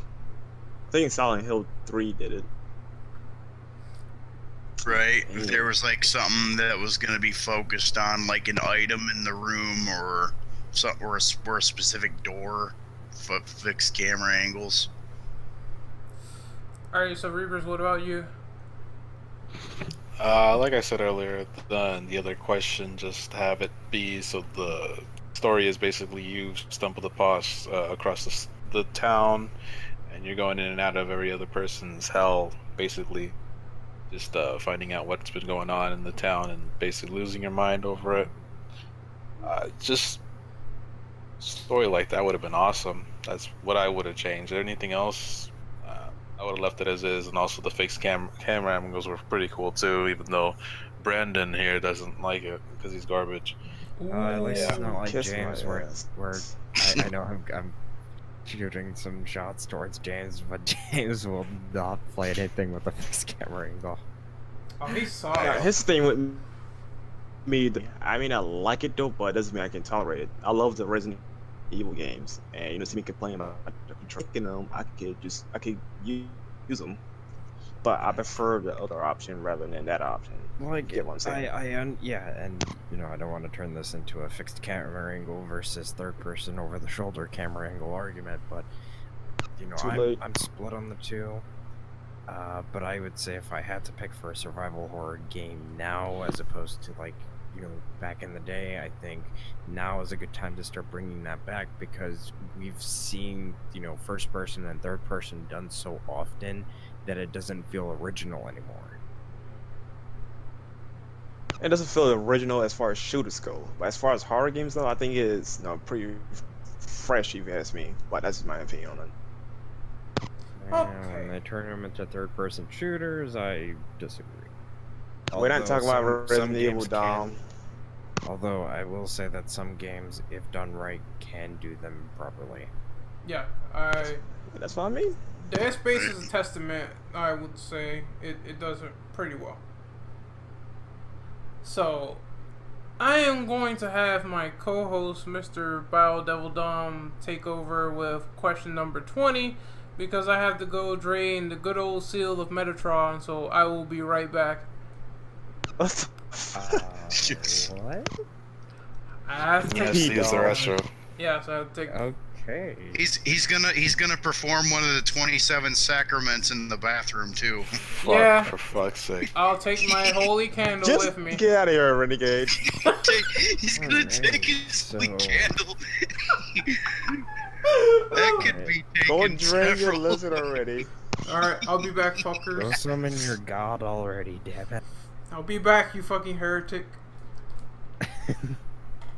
Anyway. So... Well, we on number 20, 21, I think. No, 20. Yep. So, now with that said, since I'm narrating, with 20, Silent Hill 2, what were your thoughts on the side story in the quote-unquote Restless Dreams version of the game? For Never those of you played that it. don't know, it is a side story within the Xbox version of Silent Hill 2, although I think it was included in the Greatest Hits version of Silent Hill 2 as well. It was Yeah, included, so- yep, on Yeah, to Greatest Hits clarify that- PS2. Yeah, Yeah, I'm just so- saying the greatest hits PS2 version is the Xbox version. Yeah, but anyway, you know, you basically got to play a side story with the other character that was in Silent Hill. I forget her name. Maria. Blonde chick. Yeah, Maria. So you basically get to play a pseudo prequel story on her and basically get to unfold the events prior to James arriving to Silent Hill 1. I thought it was an alright story, although I think that the main story is better in my opinion. What do you guys think? I loved it because I liked exploring the Baldwin house, and I liked how it gave lots of insight on, you know, what Maria really was. Because if you know the story of the game, Maria is technically not an actual human. She's a a manifestation of James's, deep, desire for an actual lover. And that's the reason why why she doesn't realize it, but she's got some of Mary's former memories, such as like her memories of Laura and stuff like that, because she actually mentions Laura in that story, even though she never met her, but Mary knows who Laura was, and she had a close friendly relationship with her. So I thought that was kind of interesting. What about, did Reapers go? I thought it was really interesting, playing it and basically stumbling upon yet another story in the Silent Hill universe, and you kind of figure out what she was doing before she met up with James, and I thought that was really interesting. I really enjoyed it, to be honest. Yeah, like, I think it was enjoyable. I don't remember too much of it, but I did prefer main story over that particular side story. So, who else went yet? You have it. I If you actually want to go. am going to skip out on this because I did not play that subsection of Restless Dreams where you can play with Maria. So I'm actually going to skip out on that. Alrighty. Did everyone else go? Yep. Looks I like believe so. It looks like we're moving on to question 21 then. If you were stuck in Silent Hill, trapped in your own sin with only a flashlight and a gun, and with 2 bullets, how would you proceed? Shoot Dom. You're Shoot. by yourself, motherfucker. Shoot the messenger. Shoot. Be stealthy. Yeah, Get a cardboard box. I'd choose to, try to avoid using, we're assuming we're going by traditional survival horror tropes. I'd never fire those 2 bullets. I'll just On the call side. myself Iroquois Pliskin and I'll be fine. I don't mean to kind of take this a bit off topic, but I always speculated that Kojima would have put in a cardboard box for you to hide in Silent Hills had that game been made, as a little, Easter egg and reference to some of his other games. That would have been funny. That would have been funny as shit. Actually, I don't think, I think there was another game, I think it was Clock Tower on PlayStation 1 that had a cardboard box you can hide in, so it wouldn't have survival horror to do it. But it would have been nice to see that. Maybe if it had like a Kojima Productions logo on the box or something, or an exclamation point or something. Right. But anyways, to kind of get back on point, if I was stuck on Silent Hill, I think I would do the same thing that JoJo said, just kind of never fire them until I found more ammo for it, because that's what you're supposed to do in survival horror games. No, that's common sense. Right. You never know when your next bullet's gonna come from, or even if it's ever gonna come. But yeah, to piggyback off of Dom, I think that the references to past games that Kojima has done, like Snatcher or Metal Gear or things of that nature, would have been really great. Like, the things that I liked is the breaking of the fourth wall. And I think that maybe someone would have saw a cardboard box, they would have tried it, and then maybe it get damaged or something, and then he takes it off and he's like, who in the hell would get in here? Only a snake that's this stupid would probably get in this box. And that would be something pretty cool. Kind of like the fourth wall breaking thing Silent Hill 3 did when you try to search the toilet. Yeah, that's Who would do exactly what I'm something thinking. so disgusting. And she looks directly at the camera when she says that. I swear, in my playthrough of that, I swear I screamed, only James. Only James. Basically, shots fired towards James. Oh yeah, pretty much. Sticking his hand in that bowl in that toilet that looks like it's full of really dirty chili or something. Hey man, he just calls his hands the personal plunger.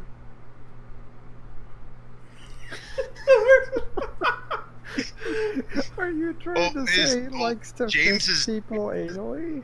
Well, James's dad does keep an umbilical cord in his bedroom for no real explained reason. I'm dying. I think we need to move on to question 22. Alright, favorite soundtrack from the Silent Hill games. Mine is pretty obvious, but I have to go find it. You guys can chime in while I do that. I'd have to say 3 personally because I love the lyric. I love how when they made these new songs with the lyrics, they were perfect, capturing whatever mood they were capturing, each mood they were trying to go through with each song. I will say that there are 3 tracks in particular that I like. The intro song from the first game, the save theme for Silent Hill 3 before not the butchered version from the HD collection, the original save room theme, and then so the theme when you're like outside of the mall before you go into the other world back in through the other window in Silent Hill 3. I do like that like moment of Sanctuary, I think it was called, or I forget the name of the track, but it was basically like Final Sanctuary or some shit like that. Something with Sanctuary on there. But yeah, that track before you really begin the game and the horror starts up and you're seeing all the fucked up shit in the mall. You're kind of just in that back alley, just kind of hanging out, and nothing's really going on. It's quite peaceful, and I really like that track. I'm gonna say that I was gonna say real quick. I didn't mean to cut you off, Dom, but I wanted to go next. I was simply gonna say that majority of Silent Hill 2 and that track that you get at the end of the Leave ending, I thought that was a pretty great rock song that they had for that. I'm trying to specifically find the name, but I'm just gonna jot this down real quick. But Silent Hill 2 was definitely the pinnacle. I guess if I had any runner-up, it would be Silent Hill 4, because they also had some good tracks with Tender Sugar. I thought that was pretty good, and the theme that Roman Angel. Yeah, that was also pretty good. I just think that Akira's music in general has been very, very great. For the most part. I remember the name of the track now. It was End of Sanctuary. Yeah, End of Sanctuary was pretty great. Yeah, I really like that track. I'm just skimming, taking a look. The theme of Laura for Silent Hill 2, that was, pretty amazing. Yeah, the song that played was Overdose Delusion, and that's probably like my favorite song of that entire OST, because it really was great. I love Akira's music. That actually made me buy that soundtrack. So that just goes to show you that type of music. I just wish he would have got back on board as soon as Silent Hills was announced. I remember they were toying with the idea, but he was saying, he'd be willing to do it. If they would have got him, and if everything went well, it would have been gold, if you ask me. So does anyone else have any favorite tracks? Silent Hill 2, sorry. Silent Hill 2's Promise, the piano track, always my favorite. Isn't that the one that you hear when you first meet Angela, when you meet Angela in that room with the big mirror? Correct. That was a good one. That's a classic. I'd have to say my favorite song, I don't know the name of the song, but it's in Silent Hill 3. It's the song that plays when Heather and Douglas are riding in the car, and Heather's kind of explaining, her memories from her past self. That song, that was good. I don't know the name of it, but same here. I don't know. I'm sure you guys know. I'm sure you guys know what I'm talking about. I know the section you're talking about. Yeah. Yeah. What about you, Brendan? For me, Nah, there are a lot of tracks I do like, but I actually don't know the name. But the only one name I do know by heart is the Roman Angel from Silent Hill 4. That's easily one of my favorite tracks in the entire series. Pretty good. Like I said, this series has pretty good music. I'm kind of on the fence about the first one because I think that a lot of the music is random noise, but the melodic tracks that play are pretty good. So I could not disagree in saying that majority of the series has good OSTs or sound effects at least. They kept consistent with that for the most part throughout most of the games. So I guess we can move on to the next question, which is question 23. Favorite ending, joke endings count. The dogs. Dog ending in Silent Hill 2. Simply because of that damn song. Oh yeah, I know what you're talking about now. I'll say the alien abduction endings and definitely the water ending from Silent Hill 2. Speaking of, I'm sorry, I didn't mean to cut you off. I was gonna actually piggyback on the Silent Hill 2 ending thing. You know how in each of those endings, the voice actress for where Mary was, voice actress for Mary was reading that letter. You know how she was crying during that? Mm-hmm. That was actually unintentional. Like the voice actress, she was crying. Like it got so emotional. She ended up crying even though she wasn't scripted to, but they kept it in because it was so awesome. That was kind of that was beautiful right there. That's what I loved about those endings. But I was gonna say that I guess I like the alien abduction ending because it's just so goddamn wacky and far-fetched and left field that it's something that you just have to sit there and laugh at. And I guess if I had a favorite ending for the entire series, I really enjoyed the ending where Henry gets out of the room. Pretty much he gets out of Silent Hill and he gives those flowers to Eileen. I thought that was really, emotional, that you overcome everything and you got past your experience. And then it turns out that if you mess up or if you get the room infected, they just cut back to like her saying, "Are you gonna go back or not?" And then your room is infested with the monsters. I don't know why I like the ending, but the variant of how it went was just like, oh shit. So I kind of enjoyed that, to be honest. It makes sense. Yeah. It's still a fucked up ending in a sense, since you didn't clear all the hauntings. So I kind of enjoy how that went down. So, the Reapers go yet? I like the water ending. That was my absolute favorite. Oh yeah, you did say that earlier, so that does make perfect sense. So I guess we can move on to question 24. We're winding down, so we have like about 3 more. Favorite protagonists? Question 24. James Sunderland. I'll go with I James. would agree with that. I would go with either James or Henry personally. Josh. What about you, Brendan? Josh, you mean the little kid from Silent Hill? Yeah, where's my brother Josh? Oh, God, yeah. no. It's like, nah, I hated that kid. My favorite is Scooby-Doo. Fuck out of here. Okay, it's James. Oh yeah, that should have been obvious. Let's see what you really look like under that mask, Pyramid Head. Man, no love for Henry, huh? It's old man Tom Hewlett. He's trying to scare everybody out of Silent Hill. Oh, this hamburger face nigga. Oh my god. Alright, I guess we could move on to question 25. Do you think members of Team Silent, if they haven't already, should join Kojima for a potential survival horror game done by Kojima? Absolutely. Yes. If they didn't join Sony, then yes. Yeah, that's unanimous.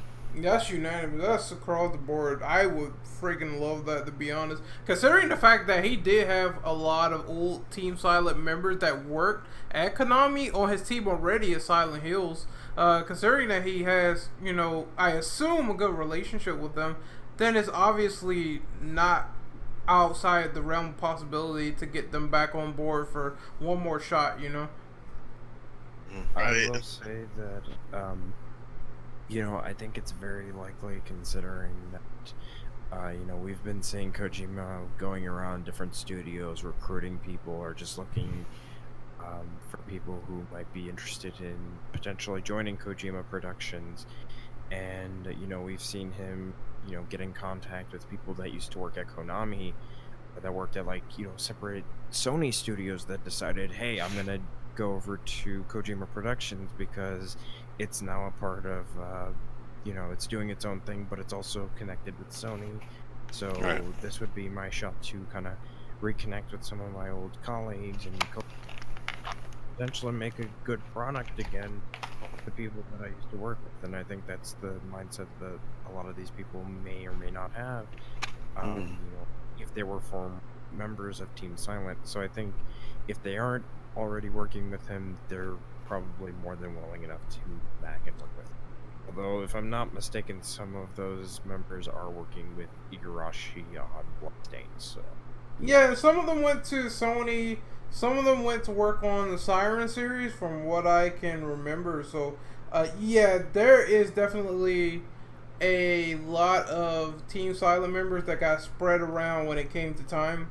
So, none of them are, in essence, working with just Konami. But hey, did any Team Silent members work on Bloodborne? I don't remember. I don't think so. Hmm. I know after I 4, don't know Konami either. had them do like cell phone game. Ooh, man, that's harsh. That is harsh. Fuck. But I guess we can move on to the final question, which is question 26.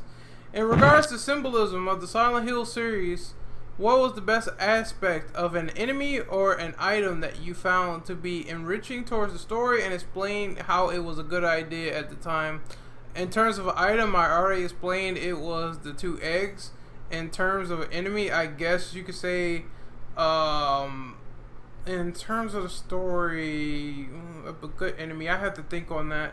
But I do think that Abstract Daddy was really fucked up when you found out what it was. Yeah. Considering it, you know, it was Angela's father raping her. So I don't say it's the best aspect in those regards, but I would say that it's the enemy.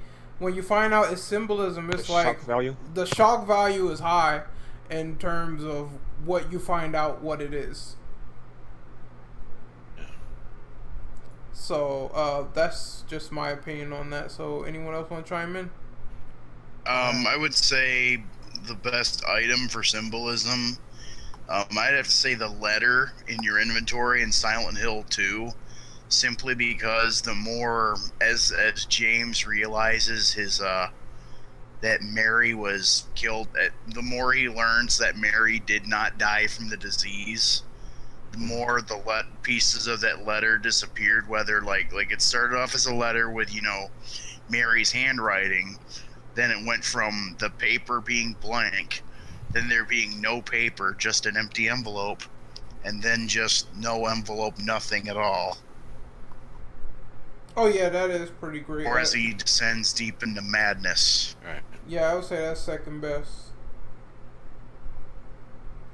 What about you, Dom? I will say that the mannequins that you see around Silent Hill 2, you know, kind of representing like James's frustration with like his relationship and sexual tension and what, those were really interesting enemies, I think. As far as items, not really sure. You know, there's various different items, like, you know, the eggs that you mentioned, and Jojo mentioned the, you know, the letter. So I think that it's hard for me to say, because I mean those are definitely 2 good examples. So I would say either or. in that case. Yeah, Makes really, sense. Yeah, it makes sense. Really, really interesting. Reapers, did you go? No, I haven't. I want to say Abstract Daddy because that shit was fucked up, and also the letter because to me it was a really big part of the symbolism. Brendan?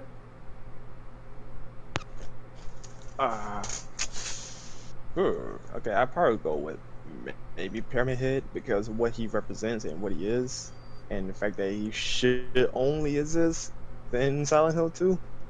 I found him interesting. I found a lot of the enemy interesting. Like he's like a representation of punishment for James, right? Yep, James's desire for punishment. So yeah, I like that. All right. That's fair item. Pyramid Head sword because Oh, the great go around knife. slicing Yeah. people in half. Yeah, the great knife. Pretty slow, but if you hit somebody with that, that's it. Lights out. Dinner. Dinner. Right. Winner, chicken dinner. So I think that we are out of questions. So this has been Boo. going on. Yeah, boo, boo. It's This like man. it's like 105, man. Yeah, it's 105. 12 of my time. This Get has on my level. been a 3-hour podcast as expected. So, but we got through it pretty decently, I must say. Thank you guys for coming Yeah. on board. We're gonna do our Thank you outros here. for inviting me. Oh, no problem. It's always good to have you anytime, man. Anytime something comes up and these discussions are around, we definitely are looking for people to get involved with it because I think that it strikes up interesting conversations with a long-standing franchise that we all came to know and love and enjoy. So we're gonna do outros right now. Jojo, where can we find you? At the Lost JoJo on Twitter, and can I give a shout out, by the way? Go ahead, by all means. I want to give a shout out to Sir Fungo on Twitter, spelled SRFUNGO. He does a lot of YouTube videos. He worked on a lot of Silent Hill videos back in the past, and he's doing a lot of YouTube videos about survival horror games. Excuse me. I suggest you check Silent. I meant to say survival horror, but for some reason I said silent horror. I got my words mixed up here, but yeah, check him out on Twitter and check out his YouTube videos. What about you, Brendan? Where can we find you, dude?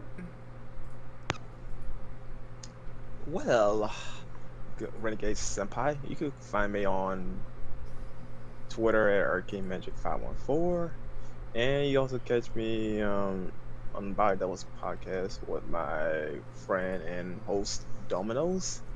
Oh yeah, that's it. So, going off of that, Mr. Bio Devil Dom, one of the co-hosts of TCP and the host of the Bio Devils podcast, where can we find you, man? Well, you can find me on YouTube under BioDevil Dom. I do various different content covering various different games. I am working on a couple of videos upcoming, although those are going to be kind of put on the back burner now. I also do a podcast as well. It's known as the BioDevils Podcast. You can find this scrub over here, Brandon, and on some occasions, Brandon and Reapers might jump on some rare occasions, so you can also find them there. You can find me also on Twitter as BioDevilDom, and on Twitch you can follow me as Dom241996. I do some streams on rare occasions, and tomorrow I'll be streaming Yakuza 5, so be sure to check that out. Don't forget Pornhub. This Wow. motherfucker right here. Alright. So, Mr. Reapers, where can we find you, buddy? You can find me on Twitter, Reapers20. And we will find you on Twitch, where it'll be the TCP meets XCOM, and I won't be so gravely injured the next time around. I don't know, that shit's random, that's not on me. But yeah, You can find me on Twitch too. I believe it's Reapers240 as well. If you want to watch some XCOM, see some TCP members get blown up or shot at, then yeah, check it out. I'm gonna be in the Wii hospital in heaven, so I'll be enjoying that. So I guess I can do my outro if I didn't get anyone or whatever. James was supposed to be here, but he decided to opt out. So I'm just gonna give a quick shout out to him. You can follow him on Scrub. Yeah, you can follow him on Twitter at DevHunterJames. You can follow him on Twitch at The Hero James. And yeah, basically, you know, follow and subscribe to that scrub. I'm also gonna give a shout out real quick to Fungo.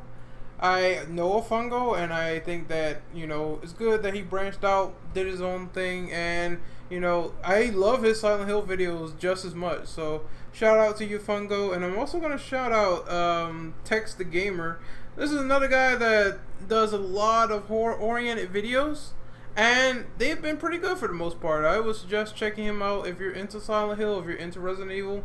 He does some good stuff for what it was, even though he has short videos. They're pretty good. So Text the Gamer and Fungo, shout out to those two. You can find me at Twitter at Operative Ren. You can find me on YouTube at Renegade Operative. You can find me on Twitch at Renegade_Operative, and I will be at the TCP. You can follow the TCP at the TCP HQ on Twitter, where we'll be updating these projects. The next thing that we do is movie and game cutscene endures. So it's a new thing that we're doing. We're going to do Mortal Kombat Annihilation tomorrow, and we might do Bad Boys next, or we might do it tomorrow, squeeze that in there as a first try. But yeah, it's going to be pretty cringe-worthy, so if you're looking forward to that, just follow us at TCPHQ at Twitter for all the updates. Pray for us. And might want to remind everyone about the RE2 remake discussion. That'll be sometime. The next discussion is going to be the Resident Evil 2 remake discussion. What we want in it, the things that we're looking forward to. There's going to be something that happens March the 22nd where they might drop like a trailer or some hints or something like that for a Resident Evil 2 remake on March the 22nd. So we're waiting for that to pass, and next week is when the next discussion for Resident Evil 2 is going to take place. So look forward to that as well. We're going to get working on the doc tomorrow. We will see you guys next time, and do you guys have anything to say for our audience? Tom Hewlett. Yeah, I just found a gif of Angela kicking Abstract Daddy. It's so ridiculous. What the fuck? Photoshot Tom Hewlett's head onto it. Yeah, you blew it, Tom. You blew it for all of us. So this is the crew of the episode discussion for Silent Hill signing off. I hope you had a good time. See you guys next time. Later. Have a good night. Bye.